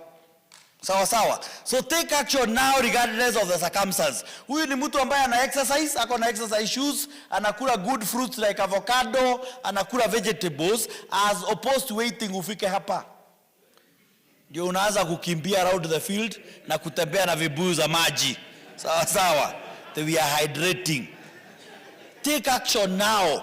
Mambo yanaweza haribika zaidi. Sawa. Yanaweza haribika zaidi if you don't take what? If you don't take action. Maintain a record. Tulisema if you can measure it, you can do what? You can improve it. We cannot run away from our past, but we must not forget the past. Sawa. So lazima tuangalie mahali tunatoka na tukumbuke. We should not be held back by our past, but we should pick the lessons from the past. It is very easy kukashifu Sacco, uanze kusema mbona tuko hivi, mbona tuko hapa tuko, but you forget to look at where we have come from. Si tulikuwa tumelipwa 5%, sasa tuko 6%. Si ndio? Tumepiga hatua hata kama ni kidogo. Kuna wakati tulikuwa tumekopa loan ya 600 million, si ndio? Sasa imebaki 160 million tuimalize, si ni kweli? So kuna hatua tunapiga. You can only notice those steps by maintaining a record. Looking at the steps. And that is why when you're in a delegate system, you look at the history. Where have we walked? How have we progressed? Na ukiwa delegate mpya, usiingie na kelele. Sawa. Kuna delegates wamekuwa kwa miaka, si ni kweli? They have information, wamekuwa kifundishwa. Na wewe ukiwa delegate, lazima pia wewe at a personal level, you improve your life. Usikuwe ati wewe umeemployiwa ukiwa CID wa kuangalia record za wengine. Mbona huyu ako na milioni 3 anatoanga wapi? Sawa. Wewe weka zako. Sawa. Weka rekodi yako achana na rekodi ya mwingine. Sawa. Weka rekodi yako achana na record ya mwingine. You need to maintain a record. A measure of your performance. That is the way you can improve. If you can measure it, you can improve it. I'm an Arsenal fan. So whatever we are showing here is a teaching aid for academic purpose. Sio kitu ishaitendeka. Sawa. Tuko pamoja. Is purely for running purposes. Let us show you a better one. Maintain a record. Sawa. This one is okay, Sidio. Isn't it? Maintain a record. A measure of your past performance. Sawa. A measure of your past performance. You cannot run away from the past. The way to get started is to quit talking and begin doing. So at the end of this education meeting, we would want you to go and operationalize a few things. Not everything, just a few things that we have learned. Sawa. We operationalize them to our stations down there. We want to see action. Ya parachichi tu. Sikuambia story ya Kinuthia. I'm sure I did. Yes? Wacha niwaambie story ya kisiagi. Tukimaliza. Niliwaambia kisiagi. Last year niliwaambia kisiagi. Hata Kenothia. Au zote nilisema. No, wacha turudia kisiagi. Sawa sawa. Wacha turudia kisiagi. For the sake of the new members. When we were young, we had a posho meal. Sio kwetu nyumbani. Tuko pamoja. Kuna watu wanaweza kusema kanika dynasty. In the village, there was one kisiagi. Na sisi sote tulikuwa tunaenda wapi? Kusiaga huko. Over the years, there came a time kukakuja investor akaleta kisiagi mpya. A new blue kisiagi. Tukafanya nini? Tukahama sote tukaenda kwa kisiagi mpya. Na tulipofika kule, tukaanza kuambiana ile kisiagi ingine walikuwa wanabakisha unga ndani wapiga jioni, sawa sawa, unga huko hata ilikuwa kali. Vile tunasema sasa. Na tukasiaga huko kwa hiyo kisiagi mpya, ile wa kisiagi mzee hana wateja. After several months, a few months, kukaja uvumi, eruma, ati kisiagi mpya imesiaga nyoka. Tukafanya nini? Tukahama zote, tukatoka kwa kisiagi mpya, tukarudi kwa kisiagi. Na tukifika pale hata bila mwenyewe kutuuliza, tunamwambia tu kuwa tumehama, ni vile tujakuwa tukikula ugali. So tukasiaga hapo, siku hazikuenda mingi. After a few weeks, on a market day, siku ya soko, kukakuja lori kubwa sana. Ile kisiagi mpya ikang'olewa, ilikuwa ya blue, ikawekwa kwa lori, ikaenda. Tukabaki na kisiagi ngapi? Moja mzee, kijiji mzima. Tukasiaga after a fortnight, again on a market day, yule investor wa kisiagi mpya akanunua ingine.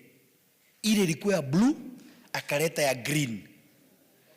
Do you think in kisiagi mpya alinunua? Si ni ile alipaka rangi? Si ndio? So the same with you.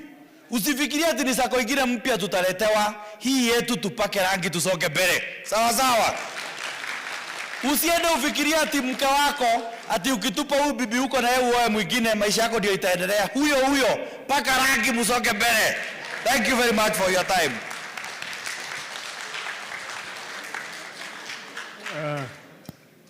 Tunaweza fanya vizuri zaidi. Situpigie CPA makofi ile ya nyayo. 1, 2, 3. Funga. Fungua. Asante sana CPA kwa your time. Ni vizuri tumejifunza kitu jameni. Ambia jirani usitupe kisiagi, si ndio? Si Sacco ni yetu jameni, si ndio? Lydia unasema nini? Very good.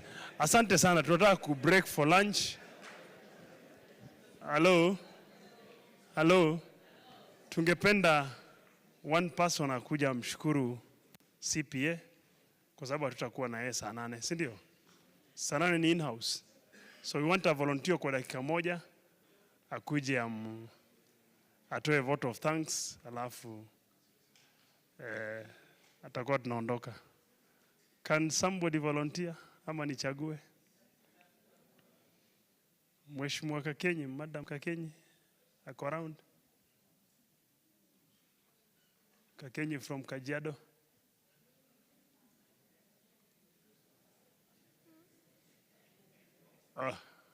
Karibu sana madam, utoe vote of thanks. Tumpigie makofi.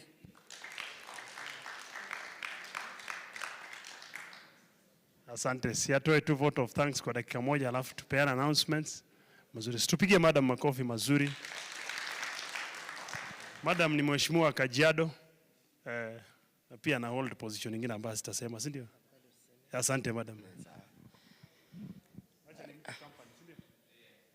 Waheshimiwa, habari zenu? All protocol observed. Mungu ni mwema na kila wakati. Sitasahau Mungu. Umenipata off guard. Ni sawa. Nataka kusema ya kwamba tunashukuru kwa sababu ya education. Hiyo education imekuwa ni mzuri. Mimi personally nimesoma, kuna vitu mingi by the way sikuwa najua na imenisaidia. Mwalimu, wengine tulikuwa na usingizi na hatujalala.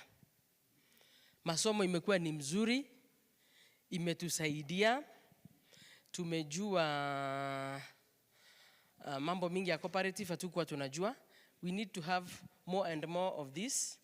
Hata katika hiyo hali tulikuwa tumesema mambo ya kuwekewa hiyo maneno ya education kwa mtandao. Maombi yangu mimi kama mheshimiwa wa Kajiado, ingawaje tunakuango busy most of the time, ni vizuri sometimes iwe ikirani kidogo tu, ikirani kwa ile mtandao yetu, tunasoma, tunajikumbusha, because most of the times kuna vitu nyingi tunafundishwa tena kuongeza. Nikijaribu kutazama ninaona tabasamu ya kila mtu, including those ones that are very far behind there, ninaona tabasamu, kwa hivyo imetusaidia. So thank you very much. Looking forward seeing you in future, siku nyingine na nyingine, because umetusaidia. Knowledge is power. You have impacted something to us. Najua imetusaidia na itaendelea kutusaidia. We also want to pray that God may help us. Sisi ambayo tunaambiangwa, out of the abundance of the heart, the mouth speaketh. Kwa hivyo ile mambo tumesoma, mioyo yetu imejaa mambo mazuri kuhusu Sacco yetu. The same, we are going to impact to our officers there kwa ground. Ukiulizwa jambo, mwalimu amerudia. Amesema tukiulizwa, let us talk nice, let us talk good about our Sacco. Kwa hivyo ninajua kila mtu atanena na kinywa chake kuwa Sacco yetu inaendelea, Sacco yetu iko imara. Nilikuwa live na nikaona watu wameandika pale katika mtandao, sisi pesa yetu imekulwa. But now we are very much sure kuwa pesa yetu ijapotea. Na pia members walikuwa nauliza kule chini. Kwa sababu sisi tukiambiwa kitu, huwa tunatranslate, tunaambia wale wako chini yetu, hata Sacco yetu, sijui nini. Right now we are very much sure, sisi tuko imara, pesa zetu hazijapotea. Pale, niliambiwa na jirani yangu pale, hiyo ilikuwa ni rumor. Na ilikuwa ni kitu ambayo si kukua ya ukweli. So sasa we are very much assured, na ninajua Sacco yetu iko imara. Thank you very much. Mungu akubariki. Personally, I've grown. Vile nimekuja hapa, si vile nitatoka. Nitatoka nikiwa nimejua, nimekuwa na knowledge. So hopefully kila mtu atatoka akiwa namna hivyo. So Mungu akubariki. God bless you. God bless everyone. Pamoja tuastawi. And we appreciate Madam Kakenyi. Asante sana. Pole kwa kuambush, lakini si ameongea mambo mzuri. Asanteni sana. Baada ya hapa naomba tuweke kwa ile entrance pale sote, tupige picha, alafu tukuje tukule lunch, alafu tukutane hapa 2 sharp. Saa ni ngapi?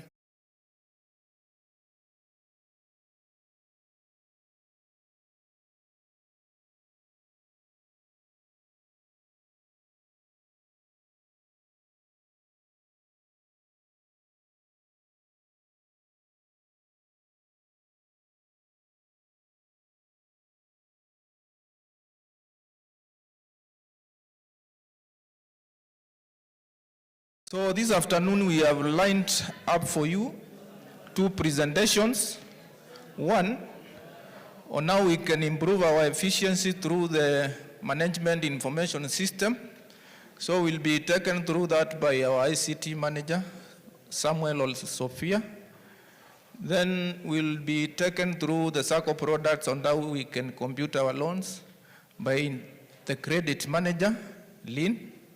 Then we had the issue about Cusco. Sijui kama nijibu saa hii ama baadaye when we shall be reacting. Okay. So on the issue of Cusco, I think it arose from a publication that was in the media, and to be specific, on the daily business. Sindio, ama kuna mahali ingine ilikuwa? So in the daily business, that was for last week. I went through the the business daily, and it mentioned about 58 Saccos, and Magereza was not among the Saccos. So I don't know whether there is any other publication where Magereza is appearing so that we can now agree on the way forward.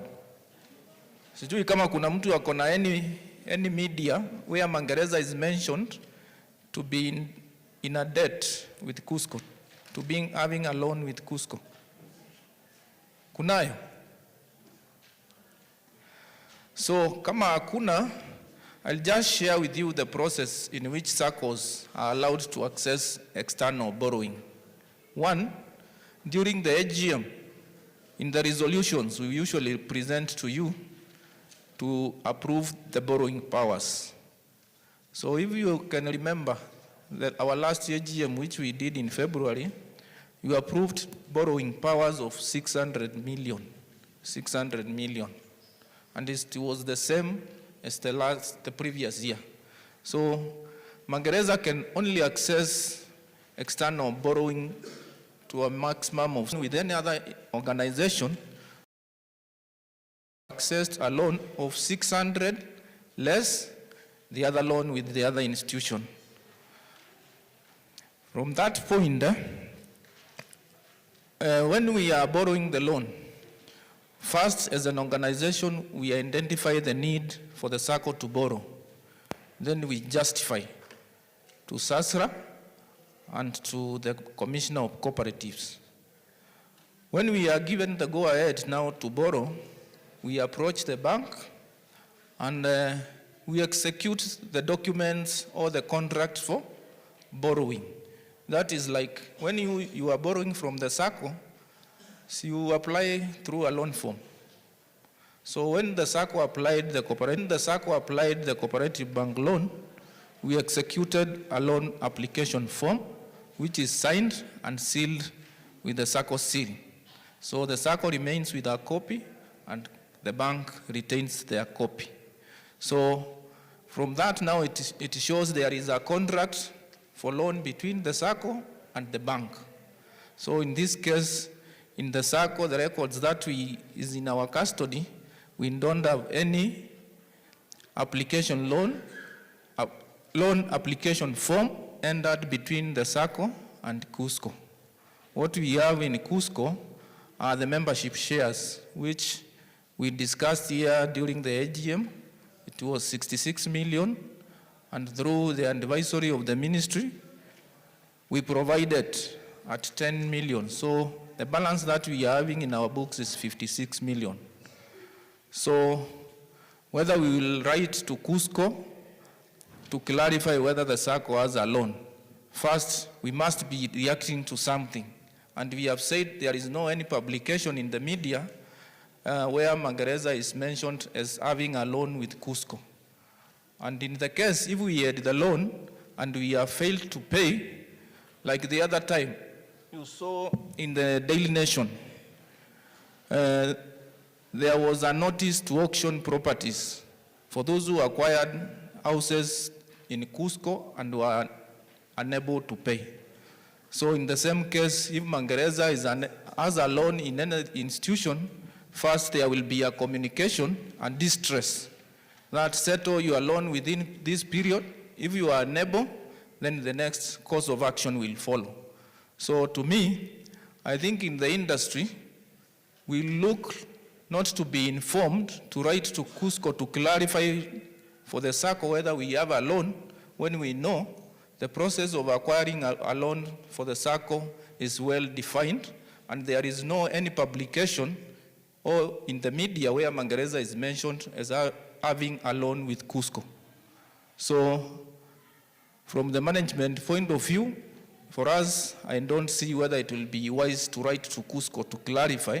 And we have records in our books. There is no anywhere where it is disclosed that the Sacco has a loan with KUSCO. See, hiyo iko sawa? Yeah. There is no anywhere now where it is disclosed that Magereza has a loan with KUSCO. So at that point, I'll call upon the ICT manager to come and take us through how we can enhance our efficiency in service delivery by leveraging the management information system. Karibu Samuel. Yes.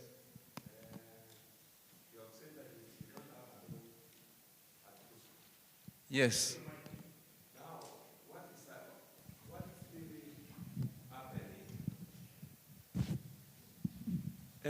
Sometimes I wonder, when you say that you have not seen that information in media. Yes, I've not seen. Opera Mini, and even we posted a link which you can key in and see Magereza Sacco is number 3 in that list. So what are we now? Are we mad or what are we talking about? Can you clarify? Go to that link and see where the information came from. That's what we want to know.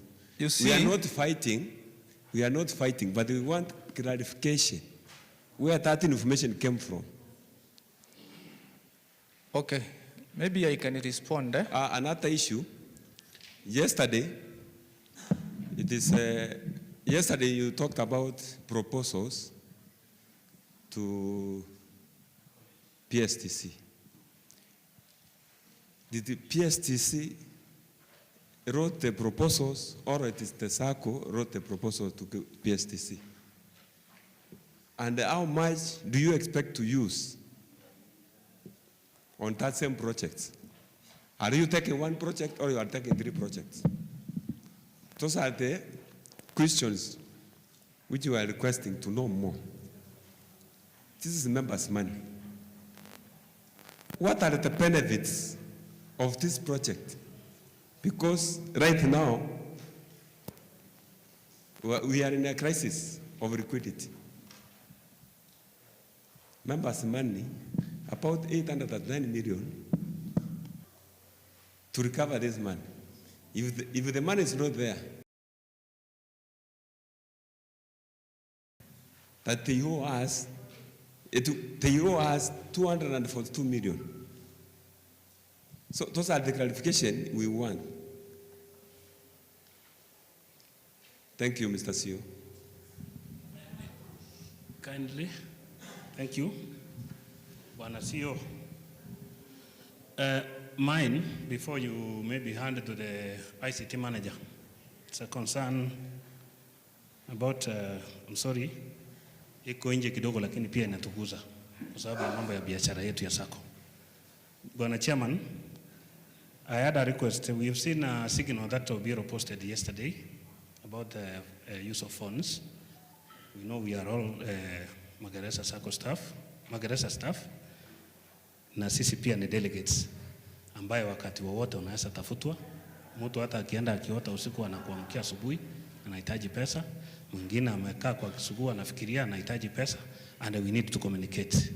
Kindly, if possible, kama unaweza tu requestia, then akuwe na communication nyingine from our commissioner, our patron, our commissioner general, kama tunaweza ruhusiwa kutumia simu lakini tusimisuse. Hiyo ni ya kwanza. Ya pili, the board and the management arranged for this very important education program that we've had for 2 days now. I could see that it was wise also to consider organizing for a journey to visit our project, our Magereza courts at Westland as delegates to assess the situation on the ground. 2, vile nasimama hivi kama delegate, mimi ni delegate wa Magereza Sacco. Our board members wetu ni board members wetu wa Sacco yetu ya Magereza. Nikisema saa ingine Juma pale ninaweza uliza ni wangapi wana Juma ni mtu mzuri, tumpigie makofi. Haya, nikuje niseme Bwana Mayaka ni mtu mzuri, tumupigie makofi. Niseme Nora, hawa watu niseme Nuni, niseme kila mmoja tumepiga makofi. tukienda kukaa chini, si tuko live, uanze kuanalyze vile makofi ilikuwa inapigwa kulingana kila mtu na jina yake vile ilikuwa inatajwa. Kuna vituko tutaona hapo. Tumerudisha Sacco imekuwa ni kama ya kiukabila, kwamba nikiuliza board swali nimeuliza nani? Chairman. Chairman ni mtu yetu, ni muluya yetu. Kwa mfano, for example, hiyo ni kitu tu ninajaribu kuangalia. Nikiuliza kwa mfano wakati Kimani alikuwa chairman, nikiuliza swali kwa mfano ninataka clarification, anasema huyu mtu anataka Mkikuyu wetu. Kama tunaweza enda hiyo njia, hatuwezi faulu. Kwa mfano sio wako pale. Saa hii tunajua contract ya CEO inafaa kuisha this year. Kidogo tu hata hatujajua mahali tunaelekea. Na saa zingine ni mwezi wa 9 ama wa 11, we are not clear of that. We are not clear on that. Ambapo kuna procedures. Kuna hiyo procedures, kuna tukiwa kwa mkutano ya last. Nafikiri kwa minutes. We requested that CEO ametufanyia kazi mzuri sana kwa muda mrefu. Some of us requested ya kwamba ikiwezekana kama tunaweza tafutiwa CEO mwingine from outside, not from the Sacco staff elevation. Hatujui board imefika wapi na hiyo, hatujui kama tena tutaanza, si eti kwamba tumtaki, tunataka at least tuone kama kunaweza kuwa na mabadiliko kidogo kwa ile vitu kidogo tunafanya kwa Sacco, tuone kama tunaweza songa mbele. So we also needed a clarification. It's not a tribal attack, kwa sababu mimi sina mtu naleta kama CEO. Ni sawa, nafikiri ni hayo tu. Excuse me, thank you for the contributions, Mr. Abuya na questions. I want us to suggest namna hii. Kindly, Madam Ann, naomba hivi, because we have two presenters, si wamalize tu alafu hiyo maswali yote ijibiwe na CEO. Tafadhali. Because everybody anataka kuuliza swali saa hii, si ndio? Situkubaliane namna hiyo tafadhali. Ile presentation iishe ya Ole na ile Lin, alafu tukifungua forum ya nini kumalizia kabisa. Alafu CEO atakuja ajibu hiyo maswali. Ama mtaki presentation? Ajibu hiyo, si ndio? Acha nimalize. Sasa Ann, usiulize tafadhali. Siwache tu ajibu hizo mbili alafu tutaanza na wewe. Tafadhali. Mimi naenda. Unaenda wapi? Ama ni hiyo ni on that note. Niko na burning and I'm leaving. My question was on my brother Abuya. Alisema about the Cusco. There's a link in Operamen. And we have ICT boss here. Can he provide the link so that we can see if we are listed in number 3, then CEO you can follow up for those who are maybe blackmailing our image. Thank you. Sawa, asante. So, as I respond to the issue of CSR, PSTC, whoever has the link can share with our ICT manager so that we can open the link.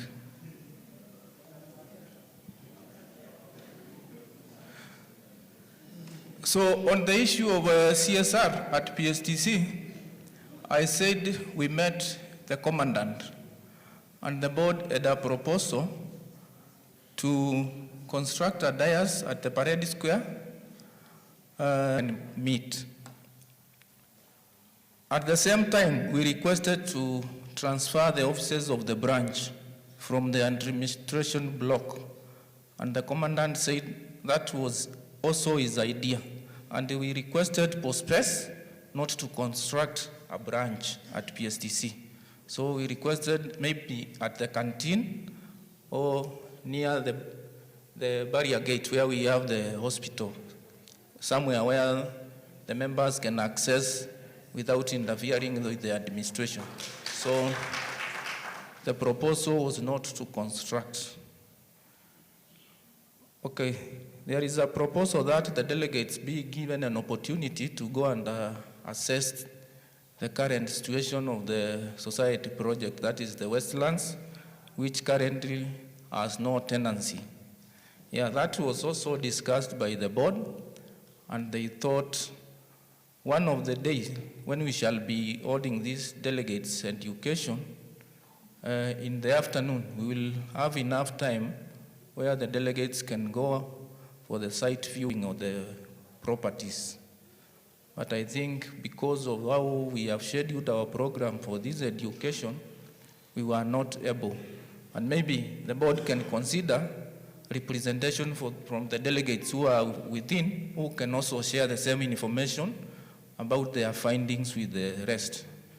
So the board can consider that. Sorry?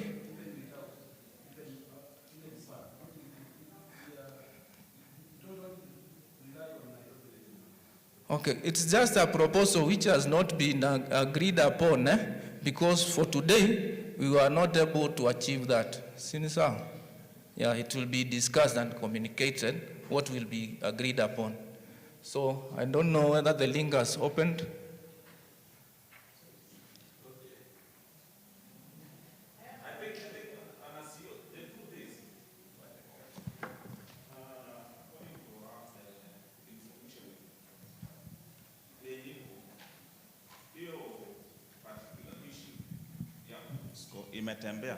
Imetembea kwa social media pages na hata tuko naye hapa. So it is so simple. Utumiwe kwako kwa WhatsApp, then based on that write a letter to the KUSCO for verification, then you will share the same. It is something that is there. It is that okay, soma vizuri sana imeandikwa na we are at number 3 at 88 what. So we just need some clarification on it, Okay, that will be fine. That will be fine. If it's appearing anywhere in a publication, we will respond to that. So we'll do that. If the link opens and we are listed there. Sinisa.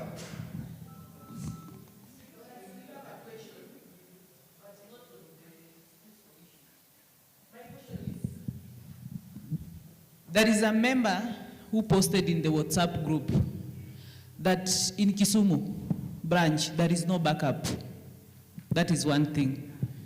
Secondly, from the picture that was sent in the WhatsApp group from Kisumu, we used a lot of money, almost 10 million, if I'm not wrong, in building that Kisumu branch. Even painting, you as the CEO, have you ever gone to Kisumu to see the situation, the way it is? Or you are waiting for members to post, then if we comment, you start and picking.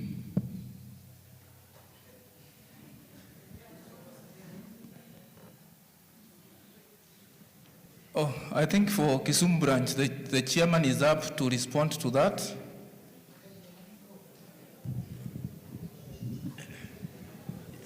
Mr. CEO,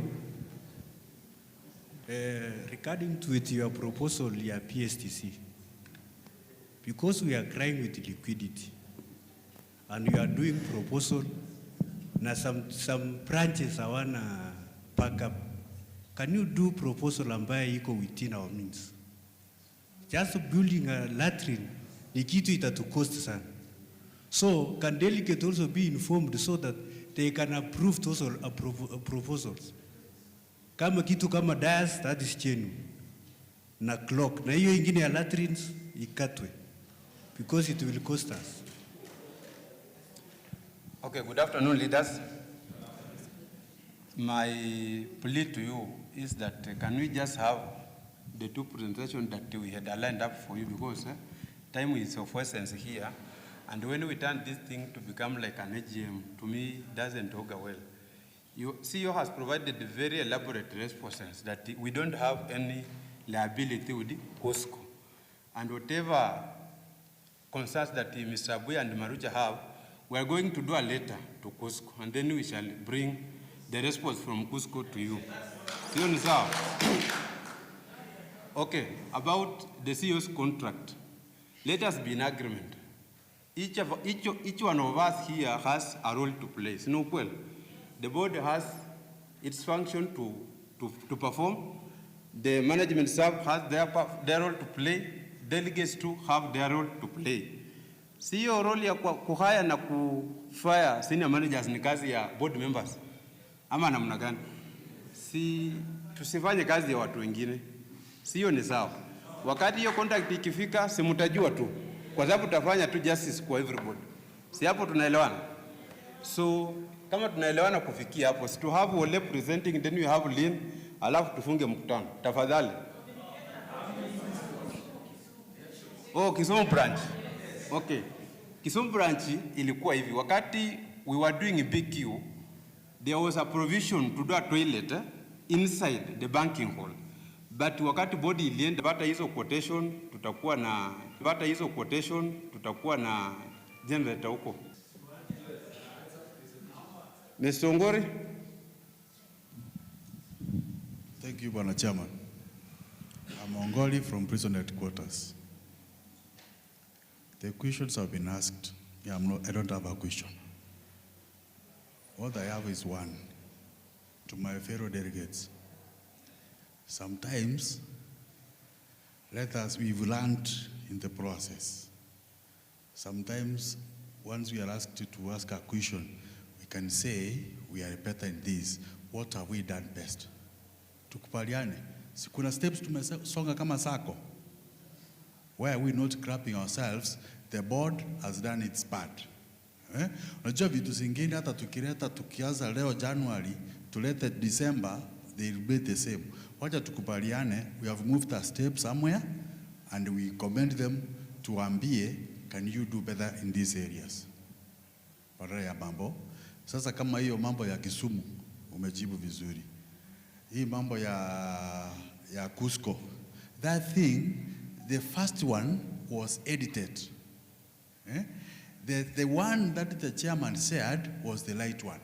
Hata hiyo ni information iko kila mahali. So that let us not take so much time on answering things that we already know.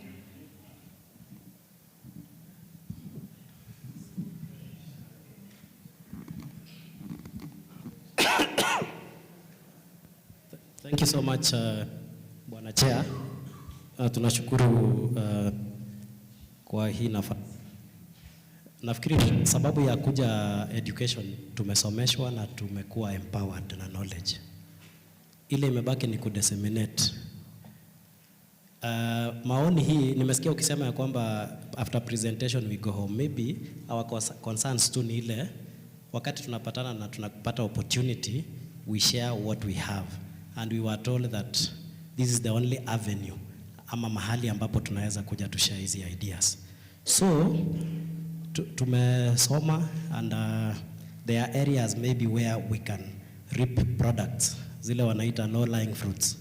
For example, we are, in your speech yesterday, you told us that challenge ambayo tuko nayo ni issue ya liquidity. Tumefundishwa kuhusu core capital, institutional capital. We have an opportunity to grow this. I was talking to the presenter, Bwana Anthony, na nikawa namuuliza, je, tuko na nafasi kwa mfano sisi kama delegates and members ya kukuja inject money kwa share capital, ile extra ambayo tunapata ambayo ina earn more returns, ambayo tutakuwa tumepata institutional capital ya kuongeza. Akaniambia it is possible. So I'm requesting that maybe you can organize a way so that ile 10,000 ambaye nimepata kama allowance naweza weka hapo 5 ku grow institutional capital. I know there are laws ambayo inasema it is capped not to be more than 20% of your the share capital. So provide that avenue tuweze kuboost hiyo capital share tufike mahali tunaweza reap. Secondly, hizi issues ambazo unaona hapa kulingana na maoni yangu, I might be right, I might be wrong, but I'm saying we are suffering from what we were told yesterday. Purely governance issues. Tuko na serious governance issues because of the way tunafanya maybe siasa zetu ambazo zinatu affect. Kurotate the office of the chair every new year, mtu anakuja na issues zake. So you are now there, maybe in the board, maybe you can agree mujue vile mutarekebisha hiyo. But we also taught on how to grow our money or how Saccos make money. Mimi ninaweza sema from where I sit, hii yetu ni kama tunafanya how do we spend money. I am on record on this floor nikisema ya kwamba we reduce expenditure. What has Magereza been doing? We are increasing expenditure every day. Tulipigana hapa last year, tukasema tunapunguza, tulipitisha budget with a reduction of, was it 15% or 20%? 20%. What is happening and what is paining me is, tumepunguza na ni kama sisi delegates ndio tunajipiga risasi kwa mguu. Kwa sababu gani? Leo hii tuliambiwa tulikosa kwenda Mombasa sababu ya hiyo reduction ya expenditure. Sijui ukweli uko wapi, lakini tukiuliza saa hii nyinyi board, kuna expenditure yenu ambayo mmereduce? Sisi ndio yetu imereduciwa, ya board members haijaguzwa, I don't know. But isikuwe ni kama punitive, ati sababu tulipunguza hivi, now let us take it kama a punishment. Unajua ukipeana privilege mara nyingi inakuwa kama right. So tulikuwa tunaona kama this time the privilege that has always been there kwenda huko inaenda, but we want to reduce this expenditure in the essence that we have better, well thought and deliberate decisions ambazo nyinyi board mnafanya.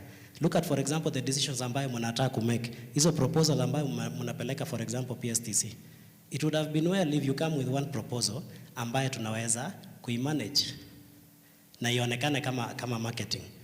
But when we have priorities zimekaa upside down, hapo ndio tunaanza kukua worried. Because that shade ambaye tuna propose kujenga PSTC, it is as if we have so much money and we don't. The CEO told us anangojea tu okay kutoka kwa college kutoa pesa na kuanza kujenga. But do we have that money? We don't. From where I sit, we are talking about hiyo liquidity, hatuna hiyo pesa. So kindly tukue na forecast priorities. We have had, I've been raising issues, for example, kwa junior account. Nyinyi mmekaa tu. I asked you, said that CEO alituambia kwamba there is an issue with the system. Say that hii ikifunguliwa sijui inataka kugenerate income 2 years down the line, hii inakwama. What effort have you put in place kurekebisha hizo vitu? Tuko na members ambao wanataka kujoin chama. Unaleta barua Sacco inakaa 3-4 months mpaka huyo mtu ana change mind na tunataka kugrow members. Mr. nikikata kidogo. As I finish. Unajua tuliambiwa msisikie uchungu tukiongea. Hapa ndio opportunity yake. Sijasema ya kwamba kuna uchungu. Nimesema ya kwamba maybe the question you are asking after Mr. Lesopia has presented, maybe zitakuwa answered. So because sitaongea tena nikimaliza.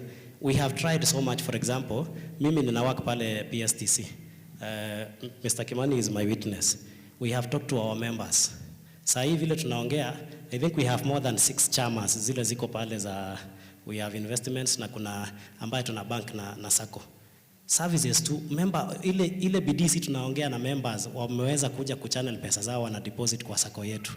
So mtu improve services, kuwin trust yao, and they will be bringing more money. Can we also diversify this product so that, for example, there is one businessman ambaye kuna issue around hiyo na taxation, so hiyo si atajibu. So ile nasaidia kujibu ni gani bwana sio?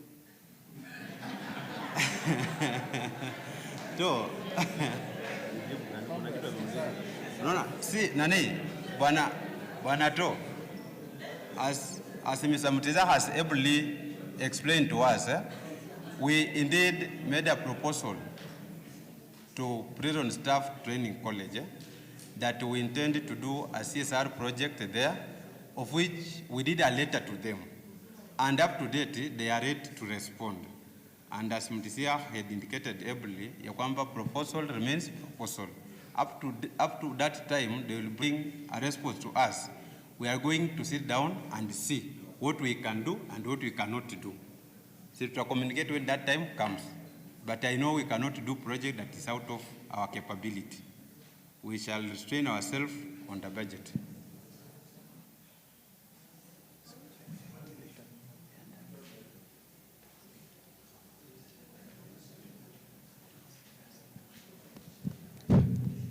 So I think yesterday the ICT manager displayed the Sacco pay bill number, which you can deposit your money to the Sacco directly.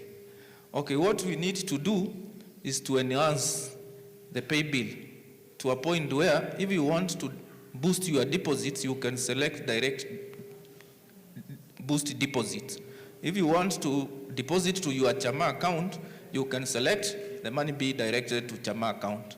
But currently, all the money is deposited into your savings account, then you instruct the Sacco where you want it to go. So I think maybe one of the solutions you will share with us is improving on that pay bill number.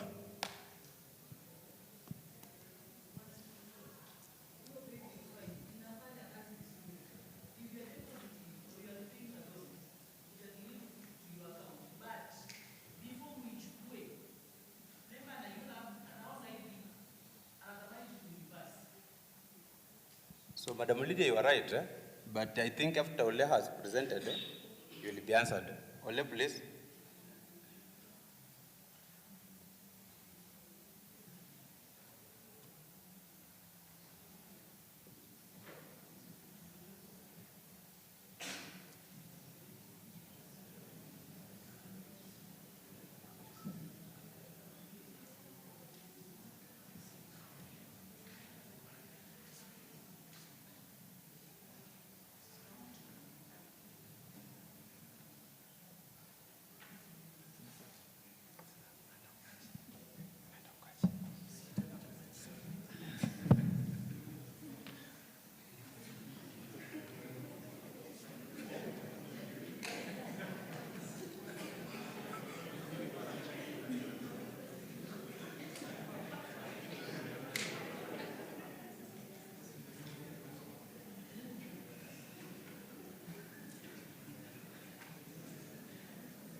Honorable delegates, good day, good afternoon. I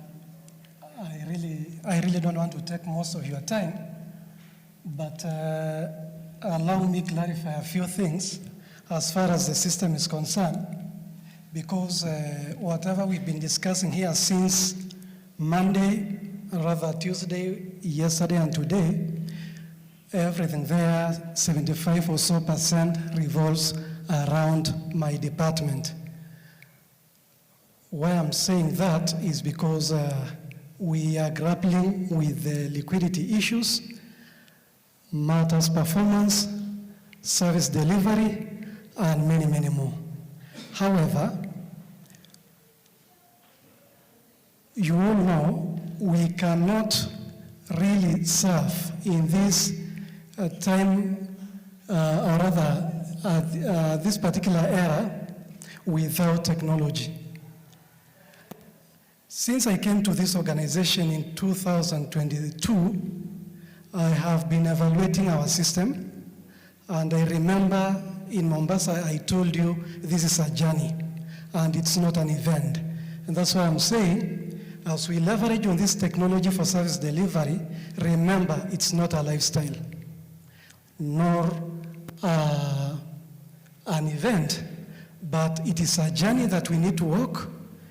It should be a way of life, and for that matter, it's a process. Why do we say a process? Because day in, day out, when we are still talking about going by bus to Mombasa, for instance, someone takes an aircraft. Who will reach faster? The one flying, right? But here, at Magereza, we are still walking while people are flying.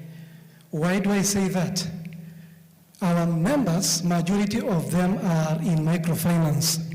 Majority are in other financial institutions, or rather like banks. Why are they there? Because of the element of efficiency and the speedy way under which their requests are processed.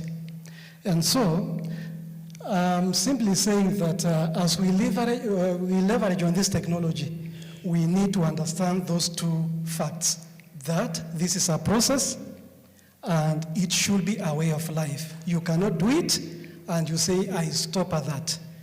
Mwaka huu, or rather last year, you cut my budget a lot. However, we are struggling with the little that, because when I'm supposed to be sleeping at 9 p.m., at 8:30, 9, when I'm still in office, because I have to do other things manually. But all is not lost, because it's a journey that we are walking. Now, talking about leveraging of this technology on 3-4 aspects. Number one is our core banking system. Our core banking system was implemented in 2021 in October, yet I think it came as a result of issues that were there.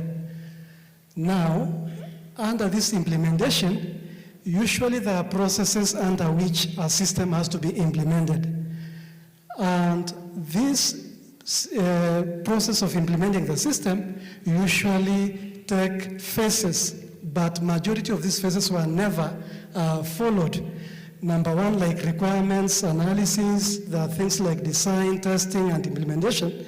So the processes that were never adhered to, and that's why we are saying, you hear somebody say, loan yangu ijakatwa, we have mismatch in membership, and many, many more. Please, I want you to be attentive so that we clear these things once and for all. Because we don't want to repeat, to go back where we came from. We want to fix these issues once and for all. So, I really, again, I don't want to go into details because I'm constrained by time, as well as I understand majority of things that I may mention may be too technical. I really don't want to go to the technicality of it, but all I want you to understand is that there is a process of implementing an MIS system. Why? Because the way you look at the system, you look at it as a black box, and that is how it is. And that's how, again, difficult to quantify sometimes the cost of a system, because it's a black box. When I tell you a software, it's not something that you can touch and feel, this is it. But it is, you have to see it. It manifests itself by what it does. And so our core banking system is one of the areas that requires a lot of improvement, because the way, the scope under which the service provider was given, there was no one to follow up and even to guide on what the requirements as far as the organization is concerned. When you give someone a job, they will always, if they don't have any supervision or direction to it, if you don't define the scope, then they will simply do what to them looks like the standards of operating procedures within the industry. Yet, each and every organization has its own way of doing things. Number two, we have members onboarding. Our members onboarding, when people struggle, as we struggle to move around with forms for members to fill, look at what banks do. All they need to do is perhaps give out an app, people do self-registration, and they are onboarded on the system. But as for now, for us, we are still grappling with going to PSTC, queue there, and do whatever we used to be done some 20 or so years ago. APIs, our APIs, we have so many integrators, we have many partners, we have Cooperative Bank, we have mobile, and now we are talking about credit sharing. Now, here we still have a problem because our loans are not well classified in terms of risks. And so our APIs are wanting, and that's why violated there. Digital lending, we still, people are gone, they have moved out of doing loan processing manually. All we need to do is to look at this critically. So, but why are we saying that? Out of all this, I'm saying that because all we need to do is to make sure we perfect our services to the letter. Number one, we want to ensure that we have the quality assurance and also proper management of the information system. By saying that is because what we have at the moment is the system that is not quite defined or well defined in terms of processes. That's why you hear somebody has deposited or rather cleared a loan and it takes like a day or so before it hits the respective account or before it knocks out the credit that was indicated there. And so, but I don't want to do it as a department single-handedly. We want to do it under which MIS is done. And so we are saying that we need to do project governance and quality framework for our system. And by this, we are designing and implementing a QA framework for the system upgrade. 2, we want to develop work plan and tools to monitor progress, risks, and system-related issues. And number 3 on that, we want to support the establishment of a structured project governance model with appropriate stakeholders' role. That is very, very important because right now, tumekuwa tukifanya vitu kienyeji. When there is fraud, we say, let's change the system. And I told you, it's like drawing water from the same river. Okay, then you are taking water from elsewhere. But all we are saying is that why don't we look at these aspects keenly? And so those are some of the 2, there are 5 actually. Number 2 is data integrity and audit review. From the previous system, we have a lot of mismatch. And these are some of the things that we want to align properly. You come today, you want to clear or you want to get a statement, people will have to get to the old system, look at what their balances were. So there's a lot that really, really needs to be done. And that's why we are saying that we need a comprehensive audit of key data sets like members, loans, deposits and general ledgers. We want to identify inconsistencies and audit trail gaps, including reconciliation, mismatch, inaccurate classification, and data duplication, and recommend and oversee data cleansing and validation plan. These are some of the things that have been raised from time to time, actually perennial issues by even the auditors. And so all we are saying is that why don't we align this processes so that the issues to do with data are well defined. And so number 3 is business process review and alignment. There's a really, we know where we want to be, or rather to go, but that's not where we are. And so the gap analysis will help us identify some of the challenges that we have at an individual level. And as we do that, we align the system to the processes. People normally do a mistake by aligning the processes to the system. That's not the way to go. And that's why we buy systems. We buy them to align to our processes and not the other way around. And so we also have to eliminate these manual processes because they encourage duplication and inefficiencies. So these are some of the issues that we think by doing review in form of audit, it will help us really align our system to the standards that are required. We want to revise our workflows and standardize them with system capabilities and regulatory expectations.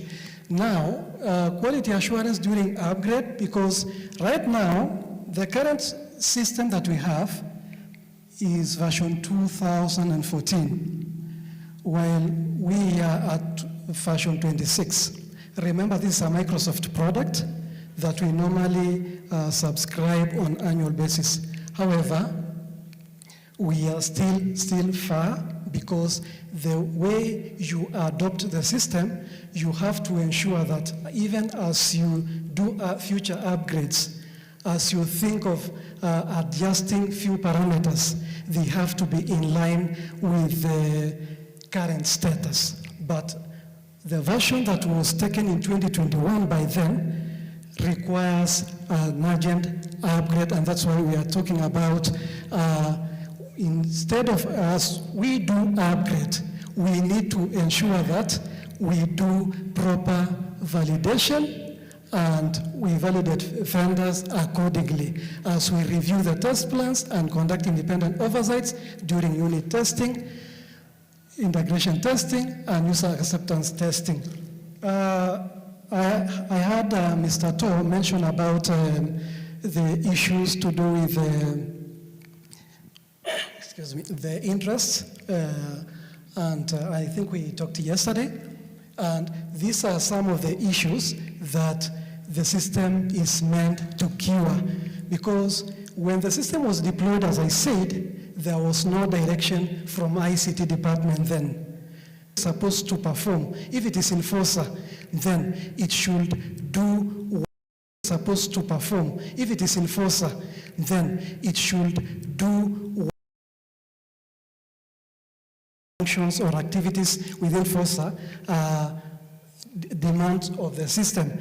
And if it is credit, for instance, or finance, for that matter, all modules must be aligned. So what we need to do is that each and every work in this process must be tested individually at a user level, at the departmental level, and the entire organization. We want to certify the system for go live based on the predefined quality assurance criteria. Members, or rather honorable delegates, all I'm saying is that we are in the process of upgrading our system. As we upgrade the system, we don't want to do it blindly.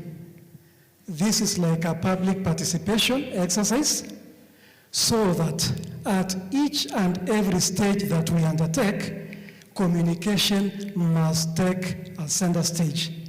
Number two, users, each and every user must specify what the system is supposed to do. Because I don't want to really demean my fellow staff, but some instance you may find you ask and you may inquire something within the department, but perhaps there is no clear information that comes forth. Another thing is that we have a web portal which is not fully utilized. How do we utilize it? We cannot utilize our web portal if our data is not well validated. And so that's why we are saying that that aspect of testing must be taken into consideration. Finally, is the change management and go live support. Here, we want to make sure on which ground do you hold your vendors responsible. You cannot hold someone responsible if the scope is not well defined. Today, if your supervisor has not outlined your duties or your roles, then there's no one to hold you responsible for that. So there's no way you can hold someone responsible whom you have not given them the scope nor defined the activities they are supposed to undertake. And so here we want to make sure that as we prepare to go live there, we need to make sure that what are the agreements are we entering in form of SLAs with a service vendor or system vendor. And that's why we are saying that all the training support in terms of go live QA report must be submitted at the end of this exercise. And so Here, what we are looking at, digital onboarding. Digital onboarding, as I said, we want to make sure that the current recruits, we really don't want to take the route that we took in 2022, 2023, thereabout. We want to make sure any opportunity that we will get, we just onboard them online. And how we can do that is to make sure that we have a platform that supports digital onboarding. 2, we want to ensure that at least in the next few months to 1 year, we should be having a digital scoring and lending system, so that today, as you're in Mombasa or wherever, and you want to request for guarantorship from someone in Kisumu or elsewhere, you simply send them a text or prompt them. If they accept, they press 1, and the request is added to the list, and you get guarantors. So that is what we look forward to. Digital payment to individuals, we really need to enforce e-member pay bill. Disadvantage the users who are on iOS devices. And so this is just a diagram for all what we are saying, is that we have API management for members onboarding. Here, a member will just be requesting for services from the Sacco through the app or the API, and then this is for members onboarding. Integrated population registration system. Nowadays, the system, the technology has gone ahead of the ordinary way we used to bank on people bringing their photocopies, scanning and sending. How do you tell if member A is having their true identity? You need an API that can link us to the IPRS system. That is for registration purposes. Secondly, but again, the technology is already ahead of here.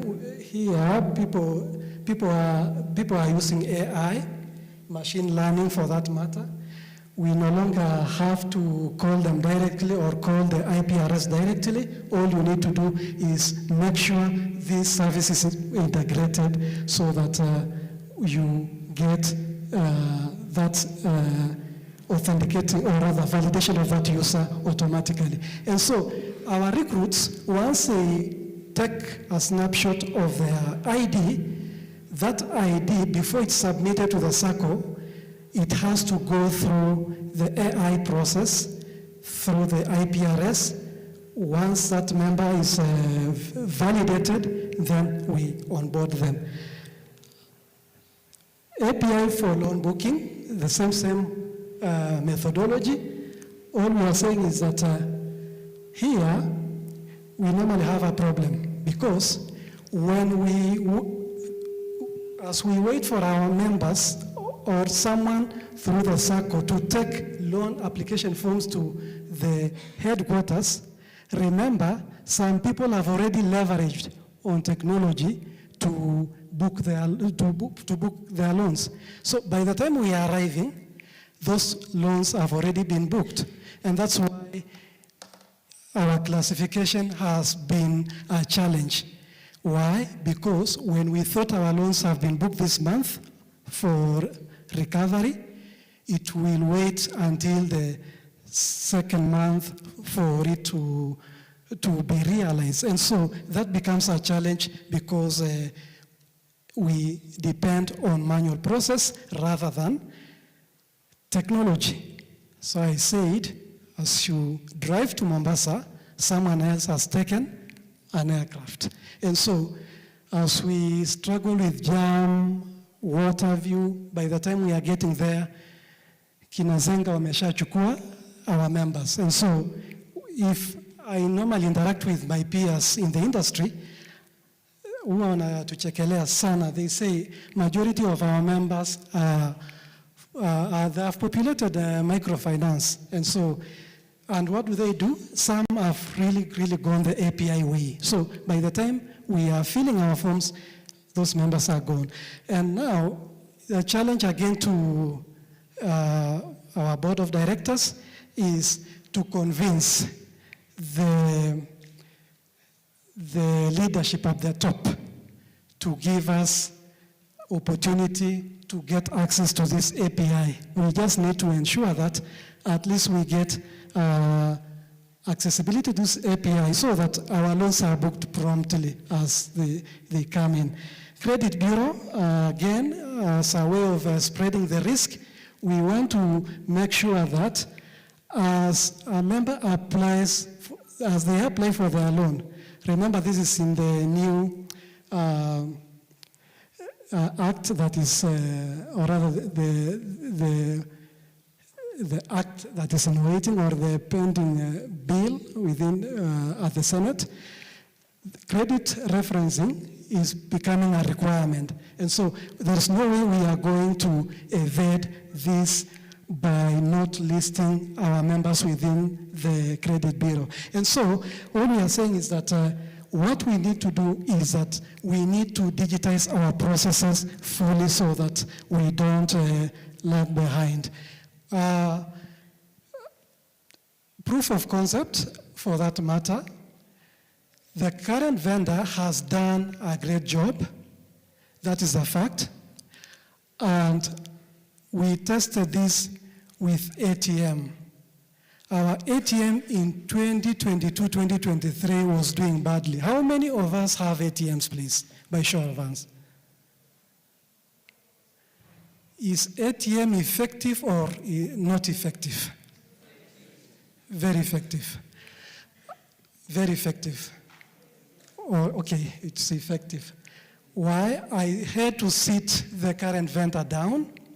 We documented all the processes in 2023 between March and June. We system. And that we need to sit down and define the scope well.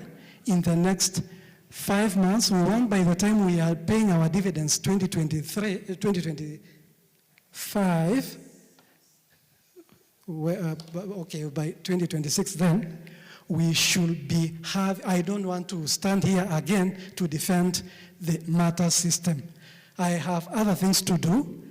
I don't want to again keep grappling with the issues of the system. It is very, very embarrassing to start again talking about the system in 2026. I don't want to get there. Mutatafuta mtu mwingine akuja simama hapa waambie, this is what we need to do with the system. So, honorable delegates, all I'm saying is that we want to move away from that, because out of what we have been taken through these 2 days, there are serious issues that we need to be discussing, but not the operational issues. We need to be thinking about how to raise funds, how to convince members to raise share capital, and not petty matters to do with the system that keeps dragging our operations down. And so I always want to borrow from the words of Edward Deming, who said, of which majority of the accountants normally use, they say, in God we trust, all other must bring data. Yet in computing we say, in God, as we trust in God, everything else we need to test. So we need to test our systems, we need to test the way we do things, we need to make sure that whatever we do, it is to the benefit of members. And so we want to overhaul our system from the database all the way to the front end in a span of 5 to 6 months. We want by December, we will be reporting a different story altogether.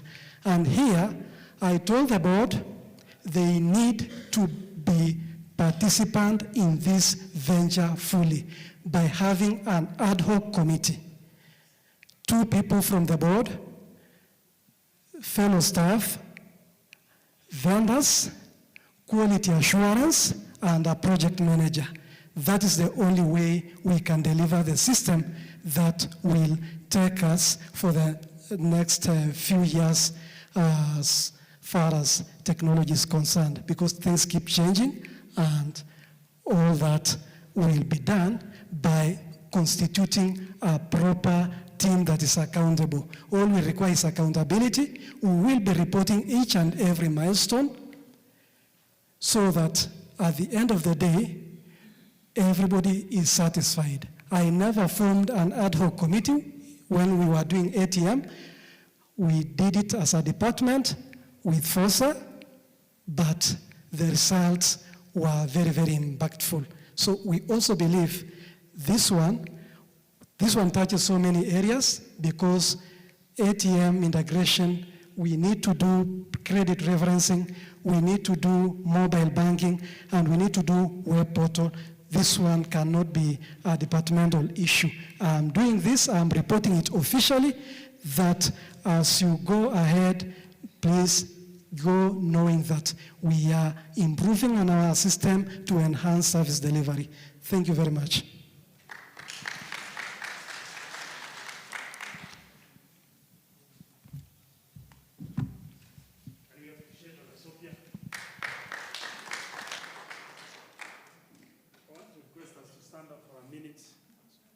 As we welcome Lynn. Lynn, si utatufanyia hesabu tu. Products, simuko na brochures? Simuko na brochures? Si atuonyeshe hesabu, si ndio?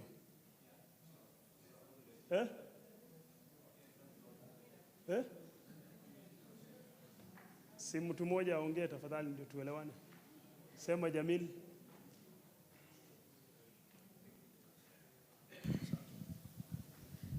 Thank you very much, ONSEC, Chairman and members of the board. We really need that mathematics, especially the FOSA calculations. Sometimes ziko tricky. Hizi zingine za BOSA, I think majority of us don't have a problem with them. But these FOSA things, especially the MagFlex, sana hizo za FOSA. Yeah, FOSA. Thank you. Yeah. Members, mnasema namna gani?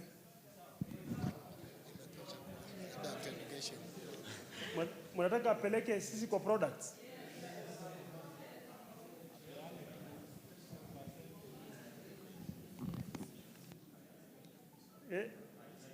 Highlight, ndio? Nasikia Lino highlight, Just highlight everything. Naomba tusimame kidogo. Naomba tusimame. No, Secretary.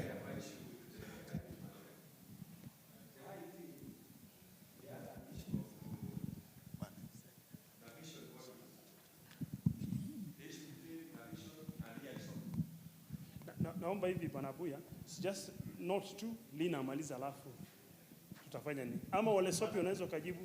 Yes. Isikuondoke, si ndio? Secretary. Please. I am not here to fight for superiority. We are here to better Magereza Sacco. Hit the question. That is it. My question goes, there was an issue, there was a conflict between Ian Soft and Navision issues. Is Navision modules working at the moment? Are they being used for reconciliation? And did the board resolve the issue of Microsoft and the Navision issues? That is it. Just answer from where you are. Thank you, Mr. Abuya. Navision is basically the name of the core banking system that we use. Now, when we talk about the usability bit of it, we normally subscribe each and every module that is in use. And that's why we go for a licensing module. When you talk about licenses, you are subscribing to each and every module that you want to use. When you go to IBC, for instance, they go for a system that is tailored for that. even the IFMIS, they go for it, but with specific modules. And so here we go with modules. So when you talk about resolving the licensing issue, all we are saying is that, what did you subscribe? How many modules did you buy? Here, we bought financial, we bought procurement, general ledgers, and so on and so forth. What I have just highlighted, I said, when the scope is being defined for usability purposes, the vendor was never given. Now, these are our requirements. The problem that we face at the moment is the requirements under which the implementation was done. I have a problem with the way the system was implemented. Number one, it was kind of outdated. Okay, I cannot say outdated as such, because 2021, those were the versions that were being used. Number two, when you want to upgrade, you have again to redefine your requirements well. So all we are saying is that, so Iansoft is just a reseller. Iansoft is a reseller. Microsoft cannot deal with Magereza one-on-one. They normally identify their clients through resellers because of the support issues. And so for that case, they have trained Iansoft and many other vendors within the industry, so they sell on their behalf. And so what we have, we have many modules that we have bought in regards to our usability. Now, the issue of reconciliation, again, is as a result of poor requirements that we defined to the developer. The developer does not understand what Magereza does. It is the user to tell them, this is what we are supposed to do. They sit down, they define them well, and they start now aligning those modules for reconciliation with the system. And so you must ensure that, first of all, you know what reconciliation is all about. Once you understand the reconciliation, what it is, then why don't you align the system to what your daily activities are? So that is the missing link. Number three is a technical one. The way the system was implemented is like we are in this room. You get a stranger, you ask them, go look for me Abuya. This is a stranger. He gets into this room, and then you ask them to look for Mr. Abuya. Tell me if they will ever find you. They will not. Our system, the way it's structured again, it is like this hall. All tables, I say this technical and I wanted to avoid that. Our system is in form of a single table. When you fetch for a transaction, it becomes even difficult to get it. And so what we need to do is to make sure we do segmentation so that the issues of reconciliation, we know we will find them in that particular room. The issues to do with the reports, we will find them elsewhere. But right now, everything is cluttered because I started by saying poor implementation. And that's why we are saying project management and quality assurance must be done so that we identify some of the gaps. I cannot identify them myself. I have done my part. In the last 3 years, I have been evaluating, but now I cannot do it on my own. We need quality in form of audit so that we implement. Thank you. Thank you, Lesopia. I want to request us to stand up a little bit. We stretch as Lynn comes. Kindly. Let's just stand a little bit, stretch a little bit as Lynn comes. Mugambi, preserve it kindly.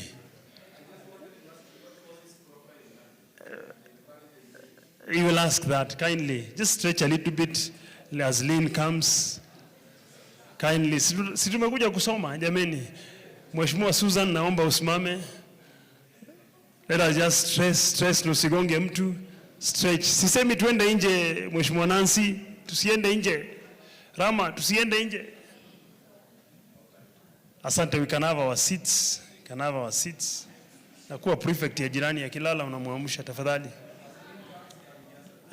Profile inactive utauliza tu utajibiwa. Kindly. What basically Olesopia anasema ya kuwa tuko in the process ya kuimprove this system. That is what basically anatu guide through.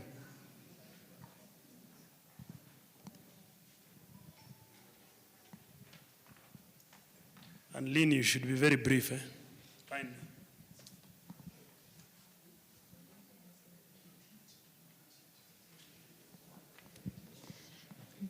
Good afternoon, everyone.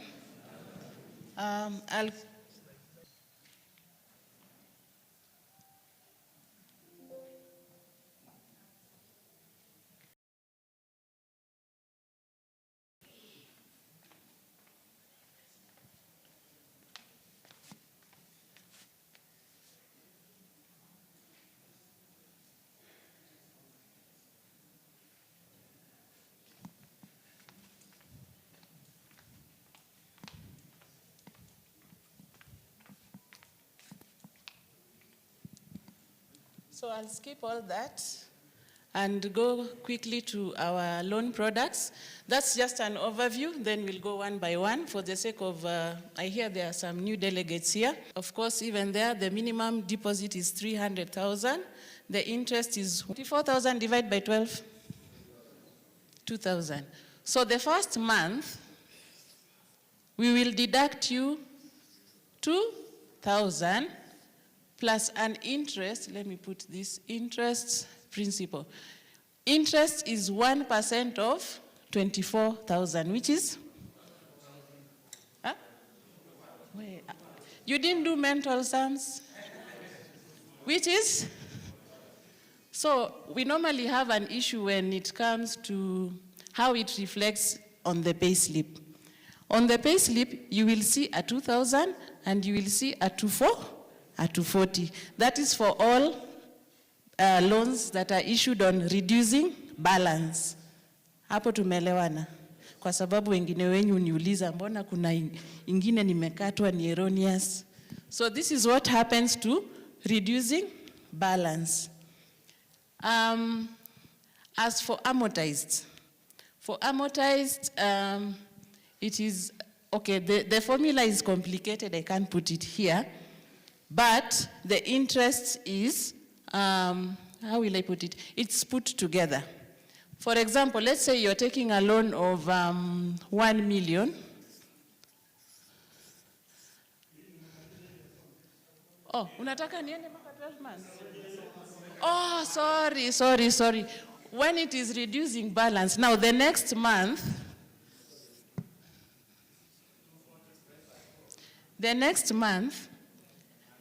atakatwa si bado 24,000 divided by 12. The principal inakuwa constant, 2,000.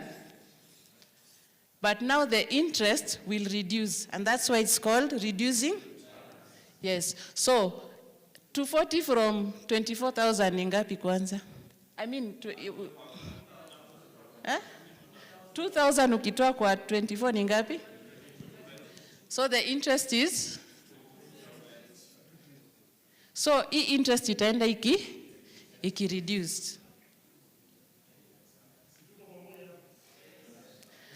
So for amortized, I think nitaenda kwa computer, but before niende, for amortized loans, kabla ni demonstrate na moja, the principal increases as the interest. Hapo tumeelewana. Si mushaiona statement ya bank ya loan. So let me demonstrate. I think I have nini. I didn't think I would do any calculations today, but let me show you.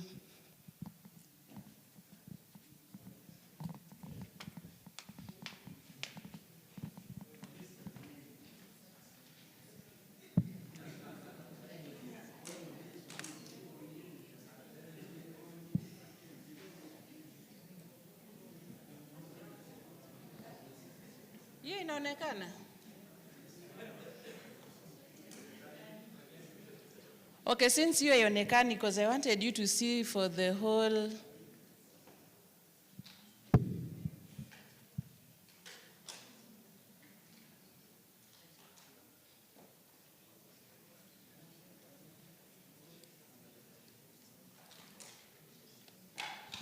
Okay, I hope you can see that one. So